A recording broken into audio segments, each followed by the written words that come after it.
to do with these? Right? What are you going to do with Lance Armstrong now? Now he's accused. Everybody's accused. It's an era of eat dog world, man. Cheating, I guess, for lack of a better word. So, you ready for the trends?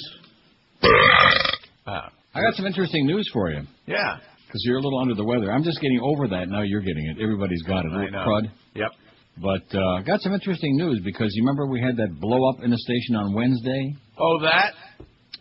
As a result of a poll that I took. Well, let me ask you, how many polls has he been on that I've taken over the last 3 years? About 30, man. At least, maybe 100. Without any hysteria. That was all. Remember the scene in Godfather where Connie gets beaten up for the second time by Carlo and, clean it up, you guinea brat, and he's beating her up. And she calls up Sonny on the phone. Yeah. And she's crying. Yep. And they get him on the causeway. It's a setup. Yep. Well, it's a similar kind of a deal. Dog and pony show. He's going to get you on the causeway? I have from very good source that somebody we know, I'm not going to mention any names, has been sniffing around town again. That story by Sarney about somebody signing a 2-year extension, that was a premature evaluation, as usual. Sarney knows nothing. Yeah, there's no 2-year extension in the works. And so evidently somebody's been sniffing around town, so he would like to use me as an excuse to take a walk. Guess what? That ain't going to happen. I'm not going to be anybody's patsy, okay? Pansy maybe, but patsy no. I like the fact that he said about 9 times that he wasn't upset.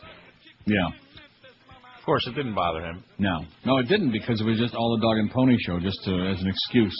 Oh, that's why that line was in there about, well, I just might walk out. Yeah, well, if something else develops, we'll pack you a salami sandwich. Yeah, gay goes into height, as they say. Yeah, exactly. As the Chinese say, gay goes into height, and kaksahois.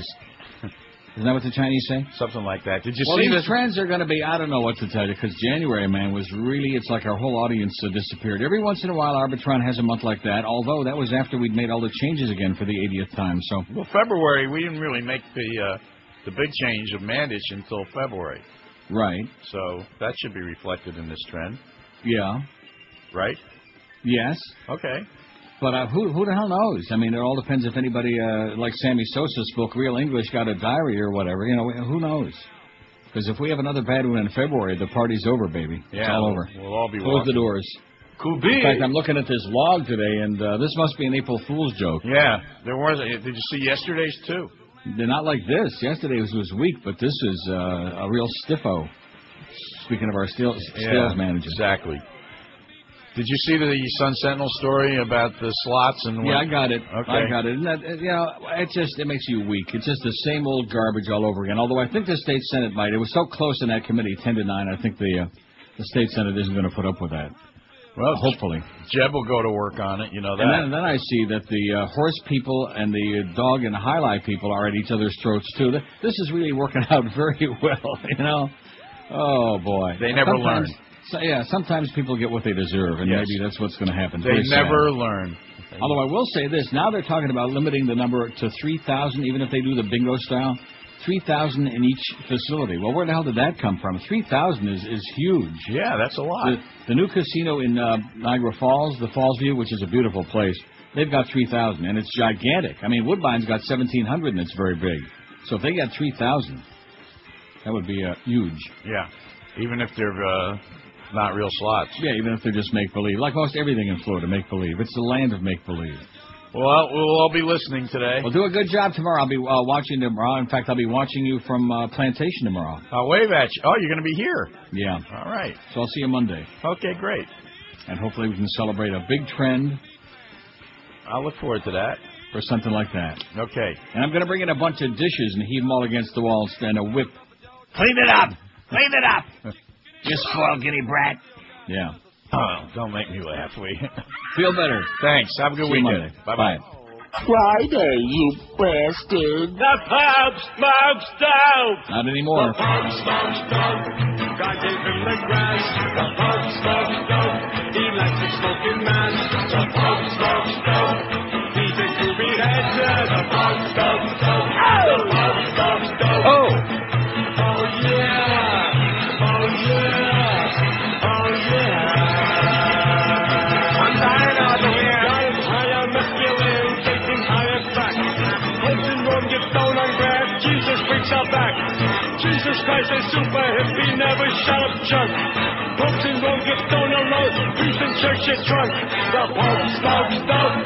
God give him the grass. The pug smokes dope. He likes to smoke a match. The pug smokes dope. He's a groovy head. Okay, we're hearing Hank again doing an interview or something on there. How come somebody's got a pot open somewhere in there? I beg your pardon? The pug smokes dope. The pug smokes dope. Oh yeah. Oh yeah. Oh yeah. Taking Jill went up the hill to fetch a pail of water. Jill forgot to take a pill, now she's got a daughter. Taking pills is not a joke for a groovy poke. First can choke and do a coke of marijuana smoke. Oh! The poke smokes dope. Guy gave him the grass.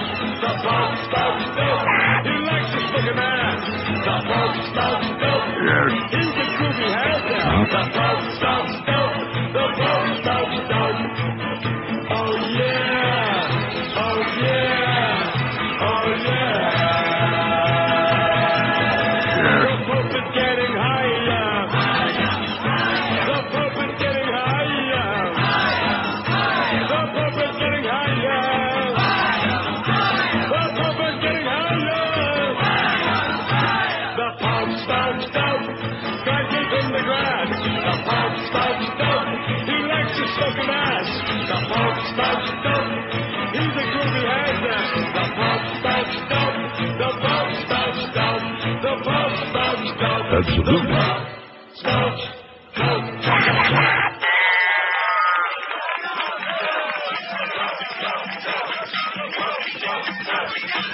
Now, you think he's smoking it through a tube at this point? He's got a breathing tube, Right? That's all a you feeding need. tube, and maybe even a smoking Tube. Huh? Three for the price of What one. if his tube has a carburetor in it? Could be. Makes it Anyway, they easy. were just showing St. Peter's Square there. It's 5:04 because they're already on daylight time a week ahead of us.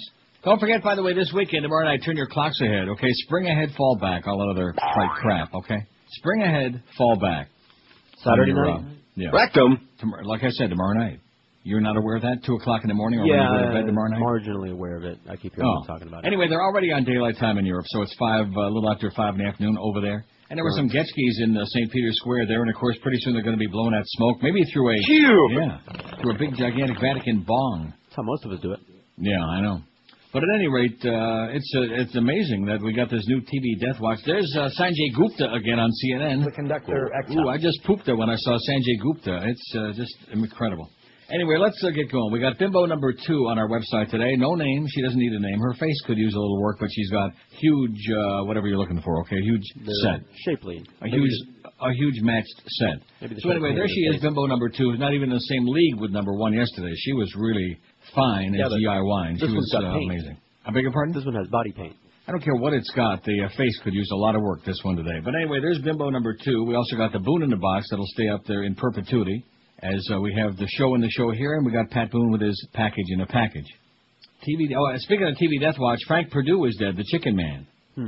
He's dead. You're not impressed by that? Everybody knows Frank Purdue. He was the young, chicken guy. He wasn't that old. I don't know how old he was. I think, he was born in 1847. What would that make him? Let's see. We got the trends coming out at 11:30. We're just stalling around for the next hour and 23 minutes, and there's a lot of crapitation in that building. Let me tell you that right now. Wow. People are just on pins and needles. Not so much that we're concerned that anybody else would be going up, but we're concerned about us going down. Oh, man. Okay, let's take a look at yesterday's poll. And let me say it again in case you missed the little crossover there with Hank. This whole dog and pony show that went on our air Wednesday afternoon, and anybody can deny it all they want. I know this for a fact. I have it right from the horse's petunia, okay? No question about it. See, one thing about when you start sniffing around all over the market for work, which everybody's entitled to do that, whatever they want to do. I have no problem with that. In fact, I'd pack somebody a sandwich.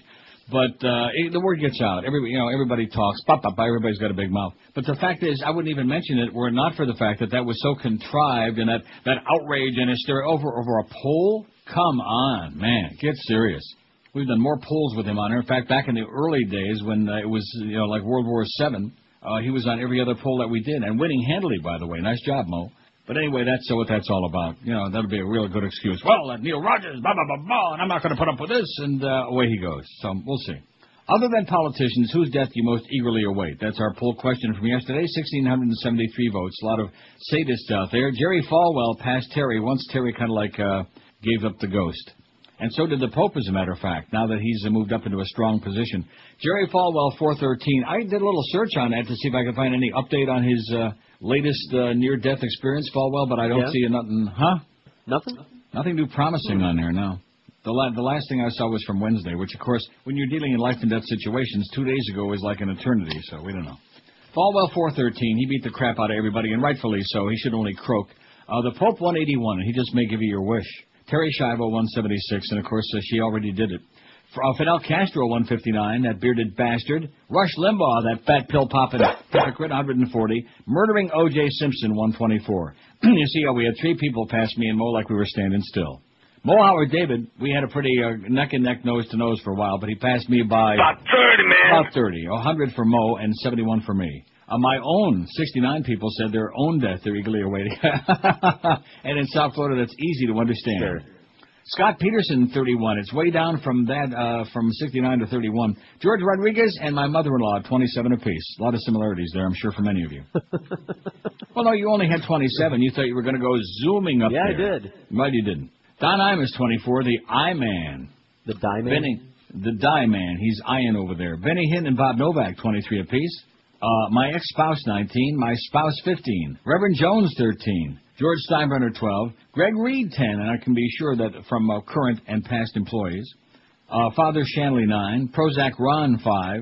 Police. Paul Crouch, 2. And Dave Friedman, none, because we should have put on there, hiya, Pally, in parentheses, because they don't know who Dave Friedman is. Fat Boy's former neighbor. A real pain in the ass. A real case is all I can tell you. Hiya, Pally. Yeah, that's who we're talking about. Dave Friedman. He didn't get any. So that was yesterday's pool. Today's pool, which I realize is we've done it once before a while back, but I kind of like it's like a fantasy. And I'm not putting on there, I wouldn't want to live anywhere else than Florida. Well, if that's what your answer is, you deserve being there, okay? I don't want to hear that crap, just for fun, because most of you aren't going anywhere anyhow. Other than Florida, where in the world would you most want to live? Right. We know that this is all your favorite place. Right, and we can add all the different great places that you want to put on there, like Schenectady and Ypsilanti, whatever you like. Las Vegas, 41. Now, I don't understand that for the life of me. Why is that? Well, we've discussed this before. People justify it. They think that the Strip is Las Vegas. They go there. That's why I keep telling Josh, when you go there, you rent a car, and you drive out into the residential areas and out toward the mountains, and you see what the city's really all about. No, I'm good. Thanks. Oh, okay. Well, you don't want to see what it's all about. You just... I know. I've been around the out, Get out of here. You're so full of crap. You haven't even been downtown.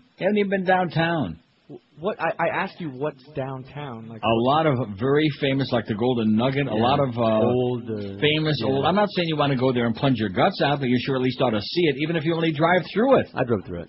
Right. There you go. You don't have to stop and go plunging there. I probably have too. I just don't Courthouse remember. is downtown. You got to go there for your marriage license. No, you don't. You go through one of those drive-through marriage licenses. No. You got to go downtown to get the license, then you go through the drive-through. Oh, I see. Is that how it works? That's how it works. Well, that's right. Because you got married there. Been there, done that, yeah. Well, a lot of people got drunk and made bad mistakes there. Yeah. Anyway. And stoned. Hey, do you have the story about Pat Buchanan being doused with salad dressing?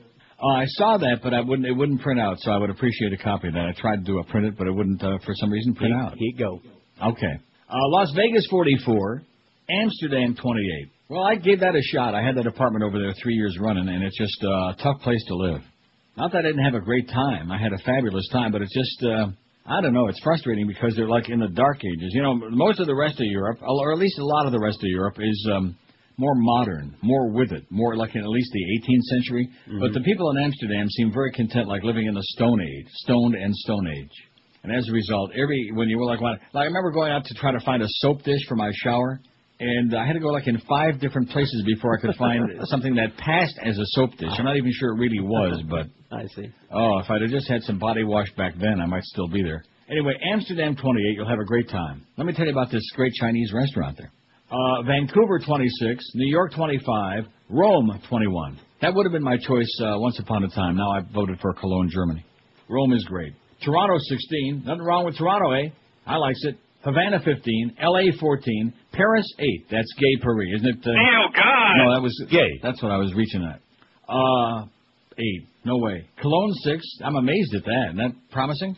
Okay. You promise? Israel 4. Yeah, we'll pack you a salami and Swiss. Okay, it's Trafe. Berlin 3 and Lake Tahoe. Who put that on there? None. That's me. Oh, you want to live in Tahoe? Yeah, I've been there. I like it.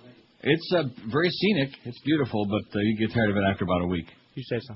Commentator and former presidential candidate. I'll tell you one thing. I like Sacramento a lot. Put Sacramento, California on there. Boy, that's a beautiful. I just love it there. Man, they got a racetrack. They got that real hot, dry. But I don't know. There's something about the weather. It's not as hot as in Vegas. Because in Vegas in the summertime, when it gets to about 115 and everything you touch starts like sparking, you know, and you're getting shocked and your like throat is drying up like, kind of like Terry Schiavo. It's a little bit over the top in Vegas from about like May until October, kind of like South Florida without the humidity. Commentator and former presidential candidate Pat Buchanan cut short an appearance in Kalamazoo, Michigan, after an opponent of his conservative views doused him with salad dressing. All right. I wonder if it was free salad dressing, you know, Kraft free. Right. Stop the bigotry, the demonstrator shouted as he hurled the liquid last night during the program at Western Michigan University. The incident came just 2 days after another noted conservative Bill Kristol was struck by a pie during an appearance at a college in Indiana. All right. After he was hit, Buchanan cut short his question-and-answer session with the audience saying, "Thank you all for coming, but I'm going to have to get my hair washed." The demonstrator, identified by authorities as a 24-year-old student at Kalamazoo Valley Community College, was arrested and faces a misdemeanor charge of disturbing the peace. He was released on $100 cash bond pending his April 14th arraignment. He could have faced a felony assault charge, but Pat Buchanan decided not to press that charge, said University spokesman Matt Kurtz. Isn't that great? Buchanan's, what does that say? I can't, what's that second word? Oh, his visit, this print is small enough, even with a magnifying glass, you can't read it. Buchanan's visit had evoked controversy on campus because it fell on the birthday of the late Mexican-American labor leader Cesar Chavez. Buchanan favors tighter controls on immigration and apartheid in the territory. And so he's busy washing his hair. I wonder if Pat Buchanan uses body wash. You fairy! You're listening to Neil Rogers. Exclusively on 560 QAM. Camilla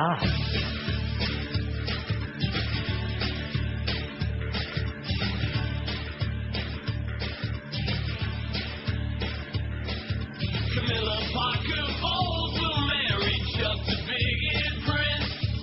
Pack herself into a gown and cinch it with a winch. Waddles down the aisle as the stepson Harry sneers. He and little brother William had loaded on beers.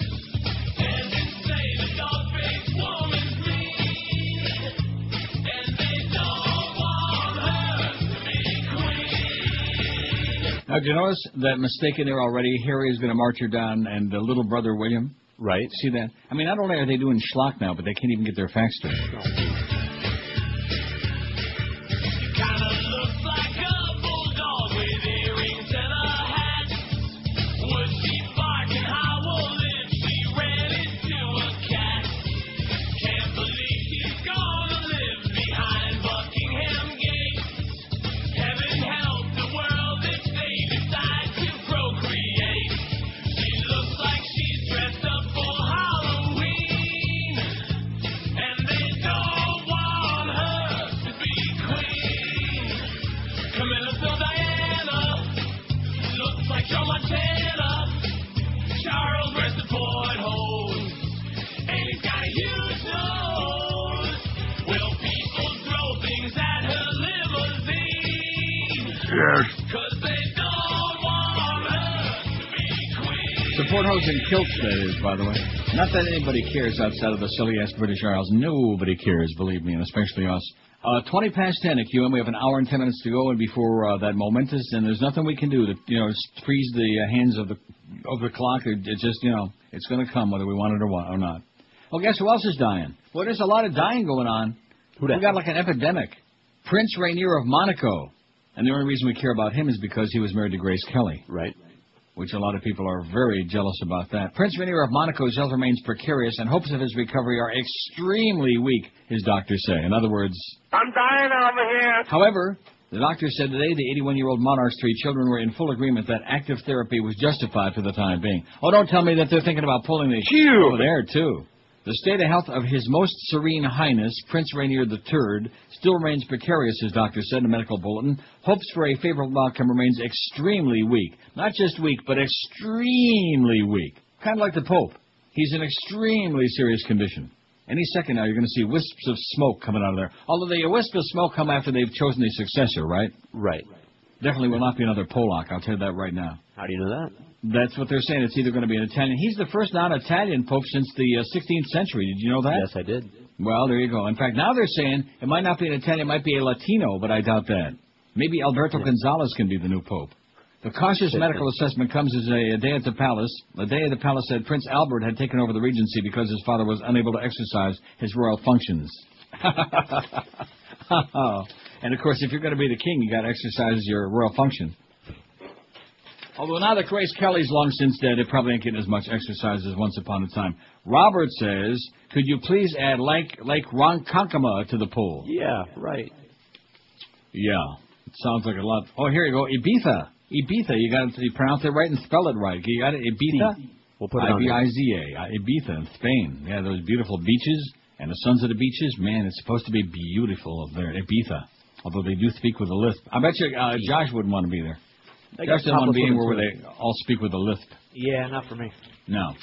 5670560, pound 560. Let's get a bunch of names added on there. We got Barry Jackass's column today, which isn't much. Jim Sardi has nothing to say today. He quotes Hank about tomorrow's Florida Derby thing, and, you know, Hank's already said that on the air, so it's old news, Sardi. Nobody cares what... Jim Sardi's just an old toad.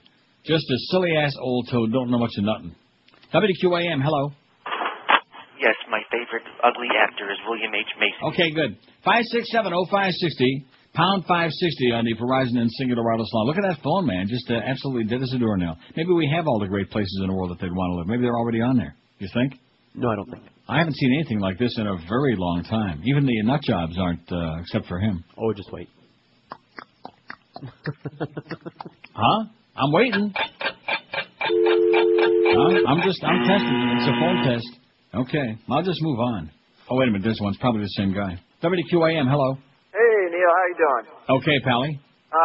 You think you could add to your poll Prague? Prague is where it's happening, man. I was there last November, even though it was cold, but that was one hell of a nice city. Yeah. Just very liberal. The people are wonderful, and the price is right, too. They're still not on the euro yet, so it's very affordable. Thank goodness for that. Okay, you got it, man. Okay, Prague in the Czech Republic. And, of course, Budapest also. You might as well put that on there. Budapest is, believe it or not, is where it's happening now. Did you know that? That's what I'm told. Budapest. So let's get those both on there. Sin and perversion and all kinds of grotesque stuff going on in both of those places. Prague and Budapest. Well, they finally woke up a little bit. What's with these people today? What is their story? I'm missing something somewhere. Maybe they're just waiting for the numbers to come out like we are. Oh, we're trying to avoid it. QAM, hello. Yeah, Aintree. Yeah, Aintree. No, I think I think you already found a home. Okay. Send them back. WQAM, hello. What's going on, Neil? Yes, sir. Hey, I like living in Miami. Yeah. Put that on the poll. No. WQAM, hello. Although it is perfect for you, man. Do you hear in the background Immokalee? Do you hear that? Yeah, they're having like a little Friday cluster. WQAM, hello. Yes, Neil. Yes, sir. San Francisco. Yes. Definitely a city it would be nice to live in. Okay. And I think Chicago. Now, it's cold as hell there, but it is a fabulous Chicago city. would get a lot of votes. Chicago, how could I leave that off the poll? People love Chicago. It's a great city. Great food, man. Oh, you can't beat the food, and and if you can stand the cold weather, it's it's like spring most of the year. And don't forget about those nice white people downtown in the Loop. There's a whole bunch of them. Yes, and there's also some nice projects down there too. Right. I got one other quick story for you. Last night I was standing outside with my wife, talking to a couple of neighbors who were watching their kids, and they were talking about poor Terry Schiavo, and I was kind of like, And I made a comment. I said, well, the next one we got is the Pope. I said, now he has a feeding tube. And with that, the women looked at me like I was nuts, and the two men looked at me and simultaneously, without, coordinating it between each other, said to me, "You fairy." And we busted out laughing, and the women looked at us and shook their heads and walked away. My wife said, "It has to be that idiot Neil Rogers." Yeah, that's it. That's the one. Thanks, Pally. Have a good one. Good story. Okay. How do you like that? That idiot Neil Rogers. Yeah, the women out there hate me like poison. And you know what? Too bad. No sense of humor. Sour. The women are sour. That's why the guys are all screwed up in the head, because of the women. I've told you that for years. It's true. Jay. You can relate to it. Mm-hmm. Boy, you're like a poster child for that. Yep. A lot of the guys in South Florida used to have their heads on straight, used to be pretty, decent people, fairly rational. And then, of course, they ran into those women of Florida, and they're just like that. Mm-hmm. I feel very sorry for all those hetero guys. But that's the way it goes. Sure is. Barry Jackson has a whole bunch of crap in here, mostly about 790, of course. Not that that incestuous relationship that they've got. I don't see the disclaimer on there anymore either, Barry. The fact that you have that working relationship with 790, he can't write enough about them. And this is the same guy who put the fan on the front page of the Herald when they came out. Remember the fan, 1900 on your AM dial, whatever it was? Oh, yeah. How many minutes did they last? About 30, man. Yeah. And I'll say it again. Here's another brilliant move by Greg Reed. He always, this is his mole. This is his confidant, Barry Jackass. And every time he has an opportunity to stick it to QAM, there's Barry doing it to us, man. Every chance he gets. You know how to pick him, Greg. You know what I'm saying? Absolutely. You're listening to Neil Rogers exclusively on 560 QAM. Friday, you bastard. The following is a paid public service announcement from the International Rifle Association. Let's face it, most of us will never be rich. Hell, we probably won't even be successful, and that's pretty damn depressing. But, as usual, with every problem, there is a solution. Hi, I'm Jim, and I'm here to tell you a little something about handguns. They scare the shit out of people and intimidate them into giving you whatever you want. That's right, handguns. Think about it. Need some cash? Rob a bank. Don't have enough money for beer? Pull up a convenience store. Take some chips and pretzels while you're at it. It's all free if you've got a handgun. Some son of a bitch cheating on your girlfriend? Kill him. It's a simple solution to life's complex problems. All you have to do is wait the 5 days for it, and happiness is just around the corner.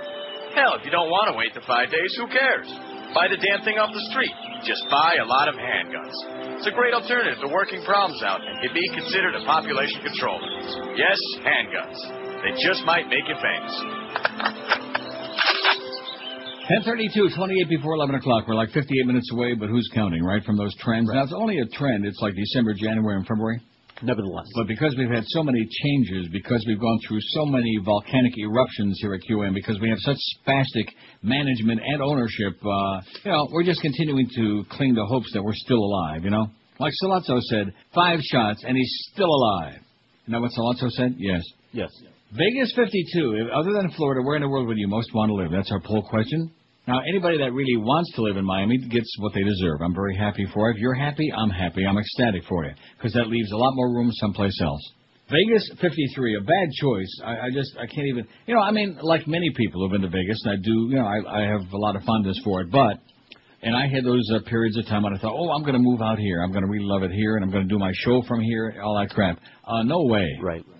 I mean, even after a weekend, after a couple of days with me, it gets really old. Really old, yeah? Well, people have that attitude about a lot of vacation places, Oh, yeah, it'd be really great to live here. And the same with Amsterdam. Like I said, it's a great place to visit for a week, 2 weeks, whatever. Or like those 3 summers I spent there was fun. But it's first of all, it's hard to find housing that's even habitable. I mean, it's just everything is so ass backward there. And like I said, and then not only is the food bad in most of the restaurants, but then going to go shopping. Mm-hmm. Now, what the hell's the name of that supermarket chain? Albert Heijn? Heinz? No, actually, Albertsons bought it, as a matter of fact, really? Interestingly enough. But anyway, it's Albert Heijn is the big supermarket chain. And you go in there, and you can't complain about the selection because they don't have anything. I mean, it's just, you think to yourself, this is your idea of cuisine? This is your idea of food? I mean, where's something I can eat? In the frozen food section, where's something like, even Chef Boyardee would be good, in a can. Ew. Anything. I mean, real crapola. But then again, and of course, all that business about, when you're there, you're smoking a lot of dope. So you're not going to eat? I thought that's what happens after you smoke a lot of dope, is you want to eat something good. Right. Right, besides fries with mayonnaise and brown schmutz on it. Vegas 53, Vancouver 36. Never been there, but everybody raves about it. It's really great in Vancouver, eh? George voted for it. New York 33, Amsterdam 32. Like I said, fine place to visit. You'll have a wonderful time, but forget about it. Rome 28, Havana 21, Toronto 17. That's good that they're not overdoing that. We got enough crowd here already. LA 16. We got enough Americans here already, like I said, and everybody else. What just happened to this? LA 16, Paris 14. Why is that? Too many French. Cologne, Germany 9, maybe the greatest city in the world. Lake Tahoe 8, Israel 4. Maybe they want to go to the kibbutz and kibbutz. Berlin 3, Prague 2, Ibiza 2, Chicago 1, San Francisco 1, San Francisco. You fairy. Sacramento and Budapest don't have any yet. That's really sad because I hear Budapest is really fantastic. I may actually be going there, I think, later on this year. One of those like August vacations, something like that. Prague and Budapest. They're very close. Waiting for your report. Well, I'll give you a full report. Here's a fax from Rick, who says, Costa Rica is my choice for the pool. Excellent choice, Rick. Maybe you'll run into our old Bugman down there, Phil the Bugman, in Costa Rica. They have those beautiful rainforests. Yes, they do. I already put that on there. Your boy Jeff Cohen actually called that in. Excuse me? Yeah. He called it on what? On a walkie-talkie? No, on the phone here. He rang up and... on what phone? The phone's sitting right in front of me here. Well, what phone is that? Is that a number that I don't have? No, the inside studio phone. Oh, I see.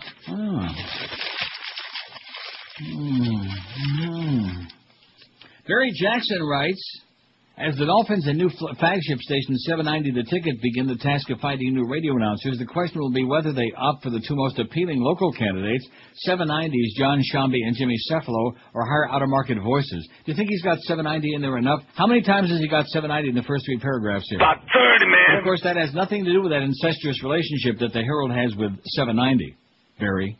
Shambi, the former Marlins radio announcer who has announced college football, is clearly the most viable local candidate for the play-by-play job, but he hasn't called NFL games, unlike some other applicants, including ex-Carolina Panthers voice Bill Rosinski.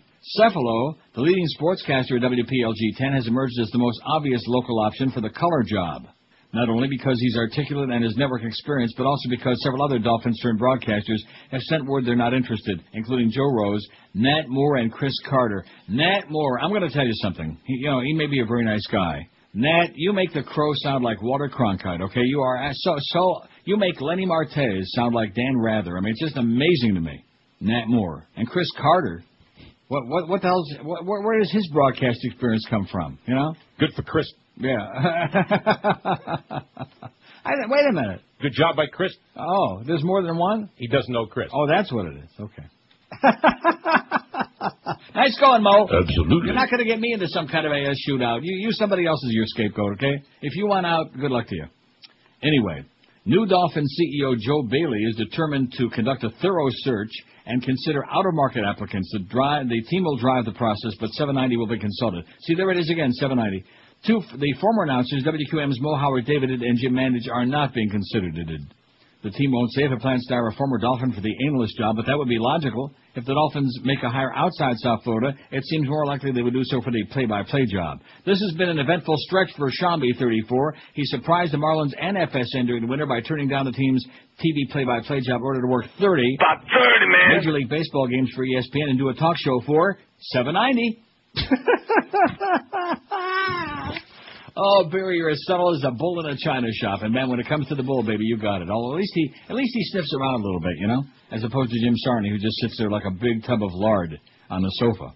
And I thought that Barry was the couch potato. I'll never forget. I was thinking about it in the shower this morning, as a matter of fact. Hey, Barry, I was thinking about you in the shower as I was dropping my body wash about the time I met him at Pearson Airport that time right here in Toronto. And he waddled up to me. Oh, you know who I am? I'm Barry Jackson. And a lot of the things you say about me are true. I mean, what a line. A lot of what you say about me is true. Is that an incredible line or what? That's a true story. A true story. It's true. And so I said in my head, a Toronto Sun that I already had finished reading, which is a right-wing rag, but it's got a great sports section. And I said, you ever read the Sun, Barry? He said, no. I said, well, here you go. No charge. Look at this and see what a real sports section's all about. You idiot. And the other piece of important news in here, the Marlins will allow number 2 radio announcer Roxy Bernstein to remain the radio voice of University of California basketball, but the Marlins will always take priority, it says. So he'll be, boy, that's a long commute, Roxy. So what's the story on Roxy, Josh? What do you know? What do you think? What do you hear? I don't know him yet. I'm going to meet him opening day, and I'll give you my opinion. No, you won't. I've heard him. I think he sounds fine. Yeah. You know. So in other words, the guy that said he sounded like Geldy was full of it. I haven't heard him, so I can't make any judgment. No, he's probably pretty good. He doesn't sound like Geldy. No, nobody sounds like Geldy. I'm looking at next week's schedule. We got opening day on Tuesday. In fact, Mo is going to be doing his show Tuesday from 2 to 3:30 out at the stadium, and then we got Marlin pregame at 3:30. The Braves and the Marlins at 4:05. I wonder who Mo's going to be rooting for on that day. I think the Braves. Absolutely. Well, he admits he's a Braves fan. Geldy at Hollywood Dog Track that night too. So we got a big Tuesday. But why am I giving Tuesday's schedule here? I want to get ahead. But we don't have any early games next week. That's what I was really looking for. Wouldn't that be nice? Like every day of the week would be good?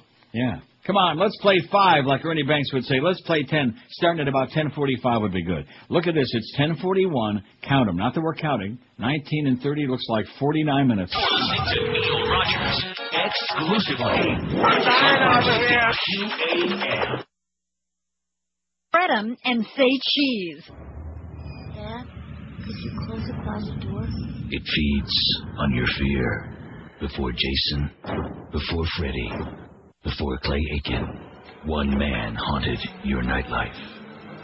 And now, it's back. KC is back, and he's more frightening than ever. And he's old! Boogeyman. Rated PG-13. Because that's the way I like it. 10:45 at QM. Brittany is pissed off about pregnancy reports.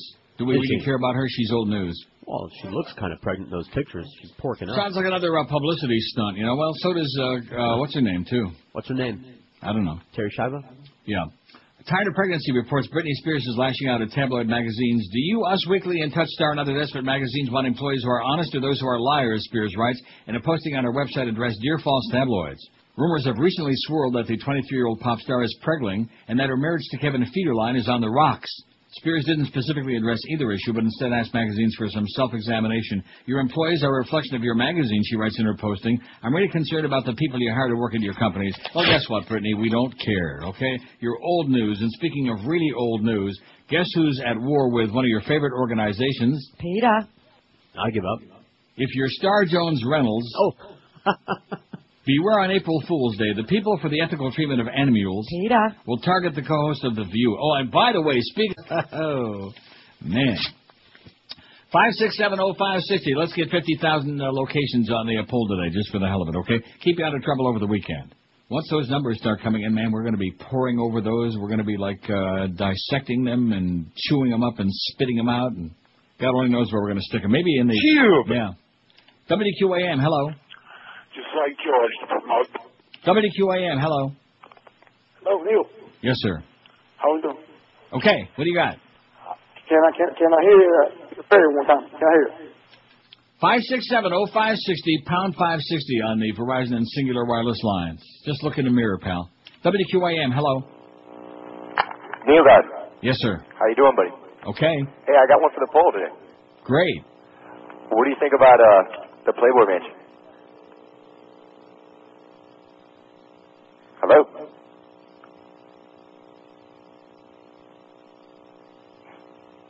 The Playboy Mansion, buddy.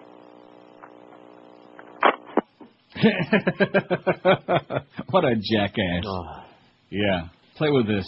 5670560, pound 560 on a Verizon and Singular. There is something, I heard the last hour Hank show, or at least a good chunk of it. Not the last hour, the 8 to 9 hour. And he was not feeling well, and as a result, they were like punishing him by not calling. Maybe it's just, maybe they're all vanished today. Maybe it's just like April Fool, huh? Maybe it's really Saturday, but they're trying to feed us that it's Friday. Could that be it? I think so. I really don't care because I'm just waiting for 11:30 because I'm real curious. And boy, you know, through all, because every month there's a trend with these ratings. The ratings go on 3 months at a time. They're like rolling numbers, 3 months.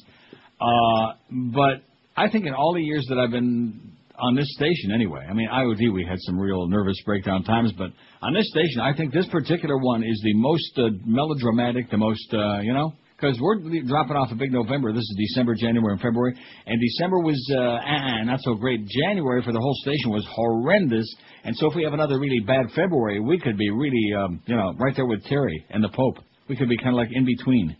So people in the building are like just all squeezing each other and sliding along the walls. That's what I'm hearing. WQAM, hello. Neil, can you yes, put sir. Copenhagen on there, please? Copenhagen, okay. We'll see you there at Tivoli Gardens. Pretty. Why do you want to go there? I've been there a few times, a couple of times. I would say 3, huh? And it's pretty boring now. You know, a lot of 7-Elevens. I don't know what that's all about. Every corner now there's a 7-Eleven in Copenhagen. I have no clue where that came from. They didn't used to be there, and all of a sudden one day they woke up and on every other street corner there's another. Oh, thank heaven, it's another 7-Eleven. I don't know why. For your convenience. I see. WQAM, hello. Hey, Neil. How you doing? Good. Hi. I don't know if you heard this, but when Congress comes back from vacation, they're going to be looking into cable TV next. And I think there should be more sex on TV, not less. Oh, no, that's not what... That's Ted Stevens, that right-wing lunatic from Alaska. That's what he wants. He says it's Right. the level playing field. Cable, satellite, your pop-up toaster. They want to regulate everything. Right. So not only are they in our hospital rooms, but now they're going to be in our bedrooms. You got it. Well, And, good luck to you, okay? I'll see you at the border. Thanks. I'll Bye-bye. wait to you. Okay. 5670560, pound 560. Now, what was I saying just before that? Something extremely important. I didn't finish my thought. Very extraordinarily important. What was it? I don't know. I can't live now. Couldn't have been that important. Well, let's see. We got 38 minutes now. Oh, brother. No, I was just talking about the pressure in the building because, you know, if we can survive another one of Greg's, Dr. Frankenstein routines, it's like talk about the autopsy on Terry Schiavo. It's the same thing with this radio station. Keeps opening it up like a mad surgeon, and just ripping it open and taking this part and throwing it over here. And we've been able to survive a lot of that. I'm not too sure about this one, though. That may have been the last straw. You see, I know this comes as a great shock to some of the people inside our building. And by the way, Lyle, it's not too late to reveal your identity, Lyle. You piqued my curiosity. And those other factors, they weren't inside the building. That was the little Julio. It finally dawned on me later in the day. Danny and his juniors. It's them, the little Julios, who like to send all the... Grab my junior, honey. Yeah, all the little faxes and pretend it's like P.D. Lenny and it's from the inside, which sometimes they're very amusing, but that's their life. This show is their entire life, which is very... I have no life. Pathetic. But the other one from Lyle, that obviously, like I told you, is somebody inside the business. You could tell that from yesterday, right? Yeah, sorry, talking into a dead mic. Oh, don't tell me that button is malfunctioning again. Oh, please. What do you mean, again? Not a good idea if I'm going to be doing shows there for a week. Not a very good idea, engineering. Yeah, what a bunch of lazy-ass bastards. God. Oh, but we have 24/7 stations. What a novel concept that is. WQAM, hello. Hello, I have a question. Yes, ma'am. When does the NFL draft begin? My husband asked me this morning in a joking You know what way. I would do? I'd cut him off for a month if that's what your husband asked you. He's been cut off for 2 months for other reasons, but it's almost over. Tell him to get a Anyway. life. Tell him to get a life. No, we're great together. It's almost over. The famine's almost over. Let me say it again. Tell him to get a life. I see it. 567-0560, pound 560 on the Verizon and Singular Wireless lines. How very, very sad. How come he couldn't call in? How about having the family parakeet call in and find out for him, huh? What is he, some kind of a wuss? Is that what it is? Yes. Oh. Hey, as far as your husband's concerned... You fairy. WQAM, hello. Hey, Neil. No wonder they're not doing anything. Yes, sir. Now, listen, it's Catty Corner, not Kitty Corner. Catty Corner. No, it is not Caddy Corner. Only overgrown children say Caddy Corner. Okay, schmuck? WQAM, hello. Keep calling. QAM. Yeah, why don't you throw down Binghamton, New York? Great place to live. Yeah, okay. Man, could you tell how his whole fist was in it? Rectum. Wow. Not just a digit. Up to the elbow. WQAM, hello. Mo, 2 o'clock is soon enough. QAM, hello. Hi, I want to talk to Neil. Speaking. Neil? Yep. Yahweh? I'd like to say a prayer for Terry Schiavo, could I? I beg your pardon? Could I say a prayer for Terry Schiavo? Yeah, okay, go ahead. WQAM, hello. Neil, can you put San Diego on your thing there? Can we put it on there? Yeah. I hear it's really nice. Oh, it's great. It's expensive as hell, but it's a great city. Yeah, I hear there's a lot of seafood there. No fish in my house, I can tell you that. Okay, have a great day, pal. I know that's what I thought. You fairy. Yeah. I was talking about the Marines, of course, but he's a little slow. She's a little slow. Wow. Mataconi with cheese. Well, it is Friday, after all. Right. Let's see how that poll is coming along. In the next, just a half hour, man, after the break. Of course, we don't have any breaks because there's no spots today. It's another one of those stiffy deals here. Well, this is the April Fool's log. I forgot about that. I'm so sorry. Other than Florida, where in the world would you most love to live? Las Vegas, 61. I think you're full of it. New York, 41. Vancouver, 40. Amsterdam, 35. Rome has got... Look what Rome's got. Got 30, man.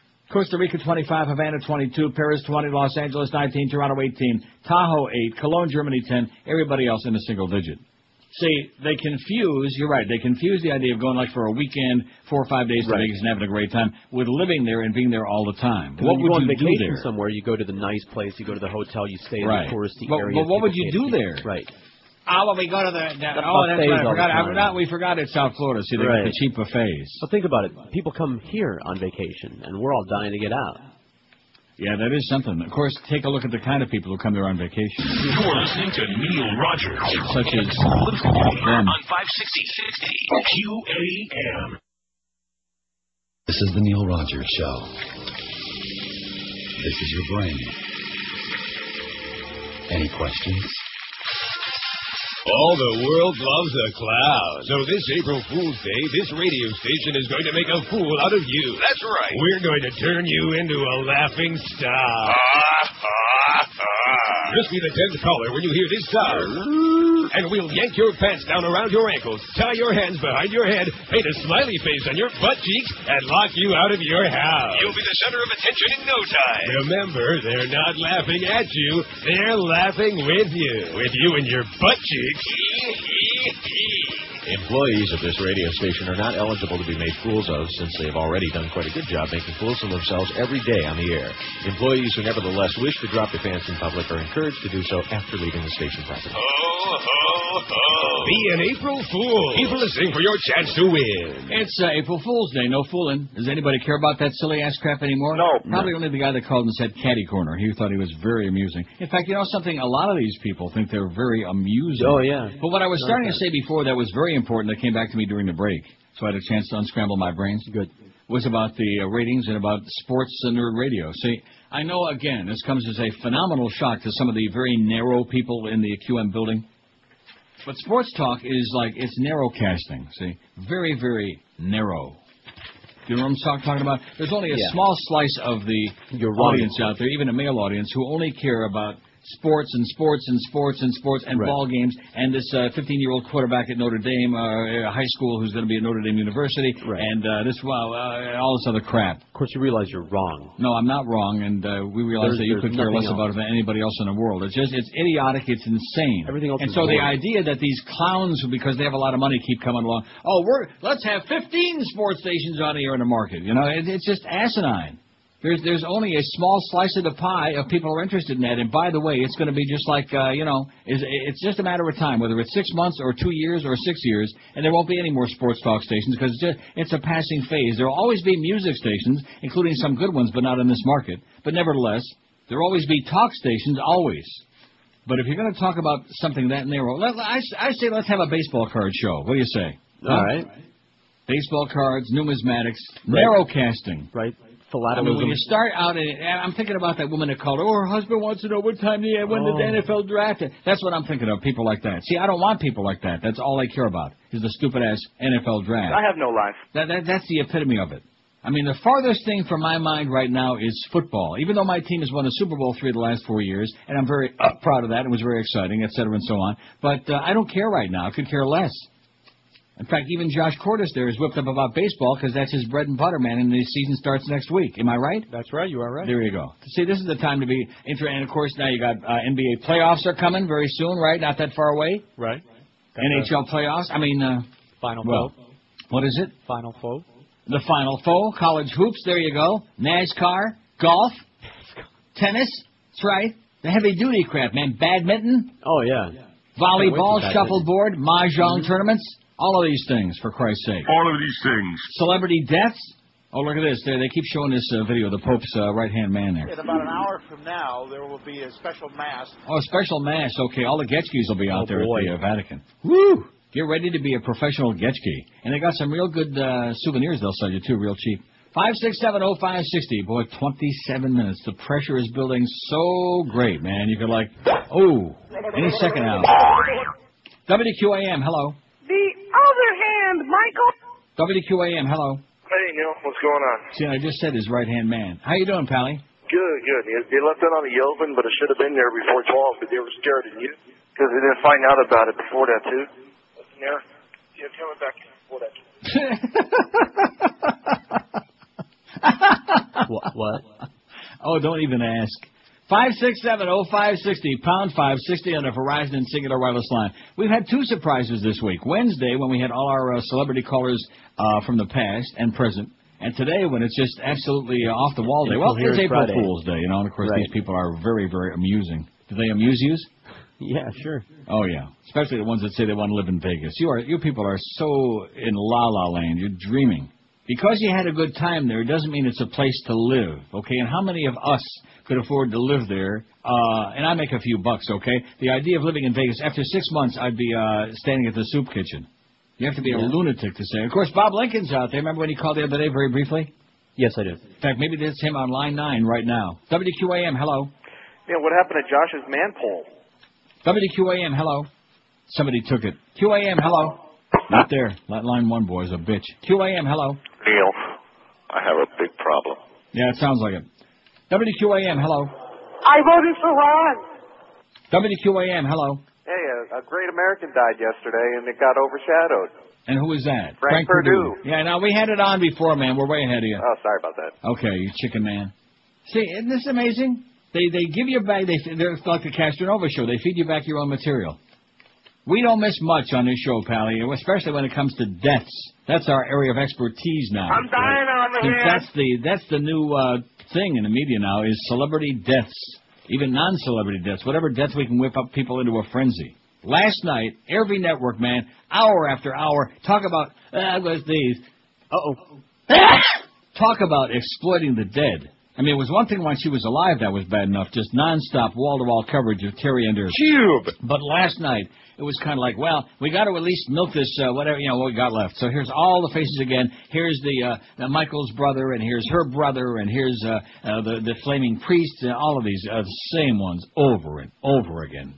You couldn't get away from it. I had to watch the races last night, Racing Network, just to get something on that didn't have to do with Terry and her Cube. God, it was ponderous. Close to 6 lengths, 1:26-4, 27-4, third quarter. Coming on for second is Treasure Chest. There's the fourth race at Woodbine with the great Frank Salive last night. For all my racing aficionados out there, like Ian Fromowitz. He's probably the only one.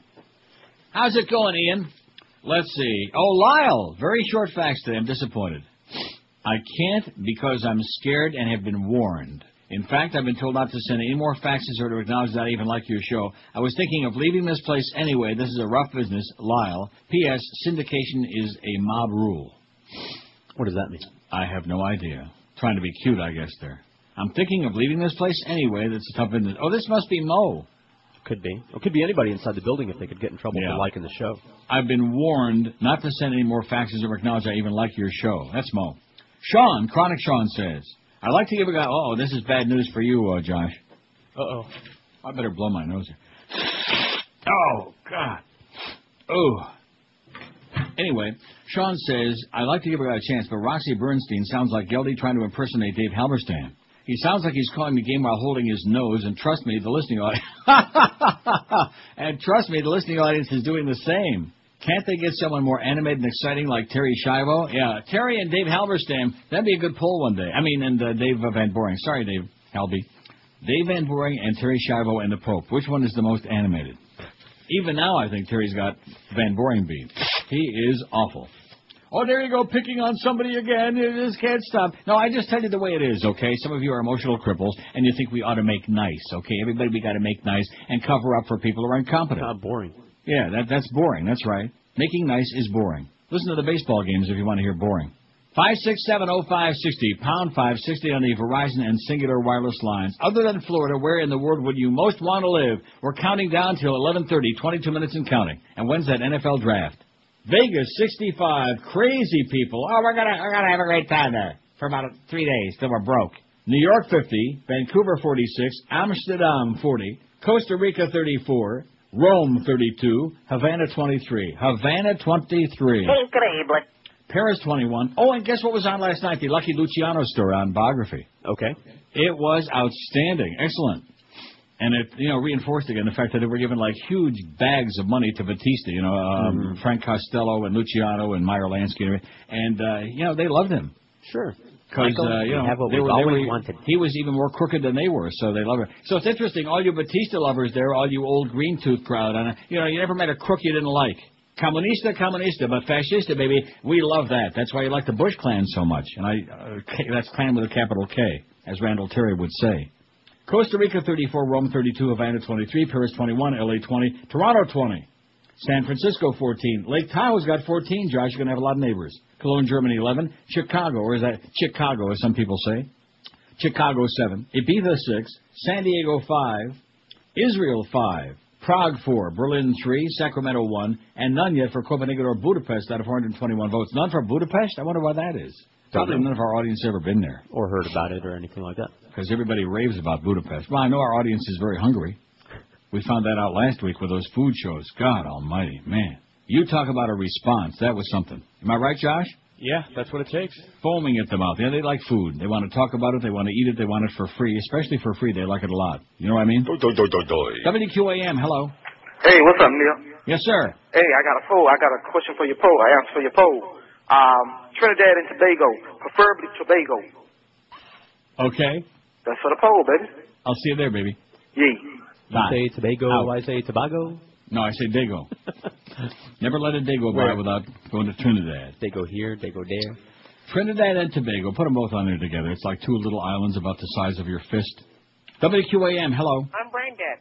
Yeah, we know that. WQAM, hello. Hi, QAM. Hi, my dog wants to speak to you. Yeah, okay. Probably be better conversation than yours. WQAM, hello. Hey, Neil. Yes, sir. San Diego. Already on there, pal. Get with it. I just got through reading the list, schmuck. It's already on there. I got an idea. How about Vegas? That sounds good. Let's get that on there. All right. And by the way, Frank Perdue died. You know that? WQAM, hello. Guy. If the Pope dies, WQAM, hello. Hi, I wanted to tell you why you had no votes for Budapest. It sucks. Does it really? And the food is terrible, and the people are the rudest in the world. Really? Yes, absolutely. When and I were you wanted there? to tell you a Terry Schiavo thing. I was in Paris 2 weeks ago, and I'm sitting Yes. at one of the cafes, and the people next to me, guess what they're talking about? Terry Schiavo. Terry Schiavo. Mm. You turn on the news, and they're talking about Terry Schiavo in Paris. Unbelievable. Yeah, it's pretty sad. The American media man just destroying the entire universe. You know, you'd think They're that there's probably nothing talking better. about Terry on Uranus. I beg your pardon? You'd think that there's nothing better to talk about in the entire world than what's going on with Terry Schiavo. Yeah, I'm more concerned about how much I'm going to win at Woodbine in 2 weeks. I think that's a better subject to talk about. It's a lot more fun, I'll tell you that. Have a great day, sweetheart. Have a wonderful April. Fool. It's 12 minutes after 11 at 560. Don't be a fool, by the way. Don't buy a mattress in a bedding showroom or department store because it's rip-off city. A lot of the merchandise they have there, even your dog wouldn't sleep on. And number two, you waste a lot of time, a lot of gas, and certainly a lot of cash. If you want the best deal all the way around, do what I've been doing for years, call Dial-A-Mattress. That's right, 1-800-MATTRESS, one easy phone call is all you have to do. And because they've got the most liberal exchange policy, there's no risk buying over the phone. Did you know that 1-800-MATTRESS has got more repeat customers than anybody else in the industry? So you'll never go back to a showroom again. I'll bet you the water Nazi's life on it. You'll get no nonsense, no runarounds, no showroom shenanigans, just factory direct prices on the best brands you know, trust, and love. When you call 1-800-MATTRESS, you'll be calling the company ranked number one in customer satisfaction, and they carry the top goods. They got the best names that you know and love, like Sealy, Serta, Simmons, King Coil, Tempur-Pedic, even Stearns, and Foster Hewitt. And now Dial-A-Mattress offers no payments or interest till 2006, so it's an unbeatable deal all the way around. Call them today for all the details, 1-800-MATTRESS, and don't forget that 2-hour delivery window that you pick when it's convenient for you and they actually show up. Yours truly and George and Mo and Miguel and Fat Boy, all satisfied customers, so call them right now, 1-800-MATTRESS, or log on to their website, mattress.com, for a stupendous night's sleep for years to come. 1-800-MATTRES, do it. You're listening to Neil Rogers on 560 QAM. Scared. Oh, I don't know what it is about them, their whiny little voices or their big noses, those goofy hats, tiny little schmeckles. I don't know, they just rub me the wrong way. Anti-Semitism lives in every speech Hillary gives. It's in the news. Hillary hates Jews. Spewing hatred through the halls, busting people's matzo balls. It's in the news. Hillary hates Jews. You won't catch her lighting a menorah. God, she must have a wonderful aura. When she speaks, I wanna cry. She could use a good rabbi. It's in the news. You fairy. Hillary hates Jews. 11:16 at 560 WQAM. This first Slotsville, this is just depressing, but exactly what you'd expect. I'm not going to get upset about it because there's nothing I can do. I already did my part. I got some of you to go out and vote, and good luck to you. That's all I can tell you. It's like everything else in Florida. They just can't get it right. Broward County voters last month approved slot machines for their local pari-mutuel venues, but the first slots bill to clear committee in the state legislature would allow only electronic bingo. Oh, my gosh. And instead of using the taxes on... Oh, look at this. They got a picture. This is in the Sun Sentinel. They have a picture of a carousel of slot machines. And guess what game it is? Wheel of Fortune. Good guess. Look at that. Boy, if I could blow this up a little bit, I could see how much they're paying on the wheel there. Anyway. Yeah. And instead of using the taxes on gambling profits for students around the state, the Republican-led committee said the money must instead go to a lottery fund to pay off school construction debts. You ready for that? Nice. Talk about the old bait and swish. You know something? There ought to be impeachment proceedings going on right now. Right now. Prompting frustration and disbelief by gambling proponents, the measure adopted by the House Business Regulation Committee last night limits Broward's 4 pari-mutuels to installing machines that are akin to video lottery terminals already in play at Indian casinos in the state and provide far less profit. The deciding vote was cast by Miami Representative right-wing Marco Rubio, an outspoken opponent of slot machines. No question the voters in Broward knew what they were voting for. Any 8-year-old on the street knows what a slot machine is, said Dan Atkins, vice president of Hollywood Greyhound and leader of the slots referendum push. But the fact of the matter is this is the first stop on the road, and there's a long way to go. You better hope so, Danny boy. The constitutional amendment approved by state voters last fall requires all the tax money raised from slot machines to go to education. The House bill gives Broward schools a $4.5 million bonus, but pumps the rest of the tax money into a state lottery fund to pay down the debt on the 1997 $2.7 billion school construction program. Absolutely not what we voted on. Slots backers, including Broward lawmakers, are hoping for major changes before the bill hits the House floor and are betting on support from state senators who appear ready to define slots as Class 3 Vegas-style gaming and want to put the money into educational enhancement programs. The Senate's expected to take up its own bill next Tuesday.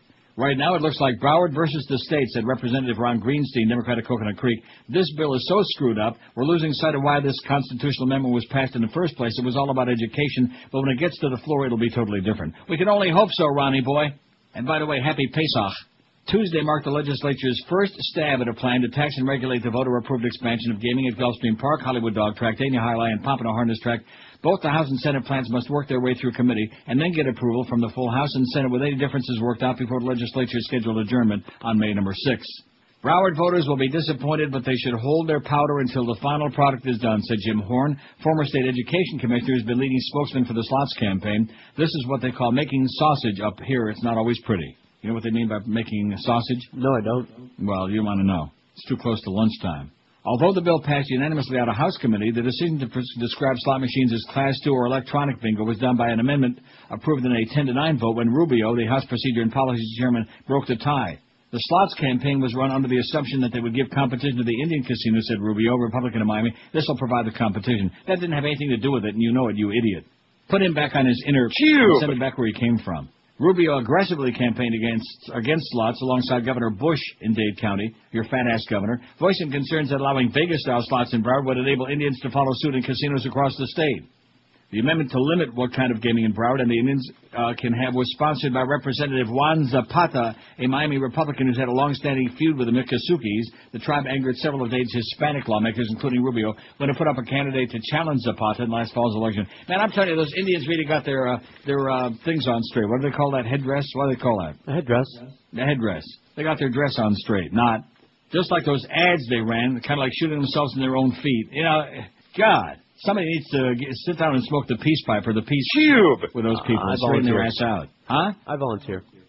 While the House bill proposes a tax rate that ranges from 30% About 30, man. for facilities that have 1,000 or fewer machines to 45% for those that have between 2,000 and 3,000 machines, the Senate's expected to call for a tax rate of about 35%.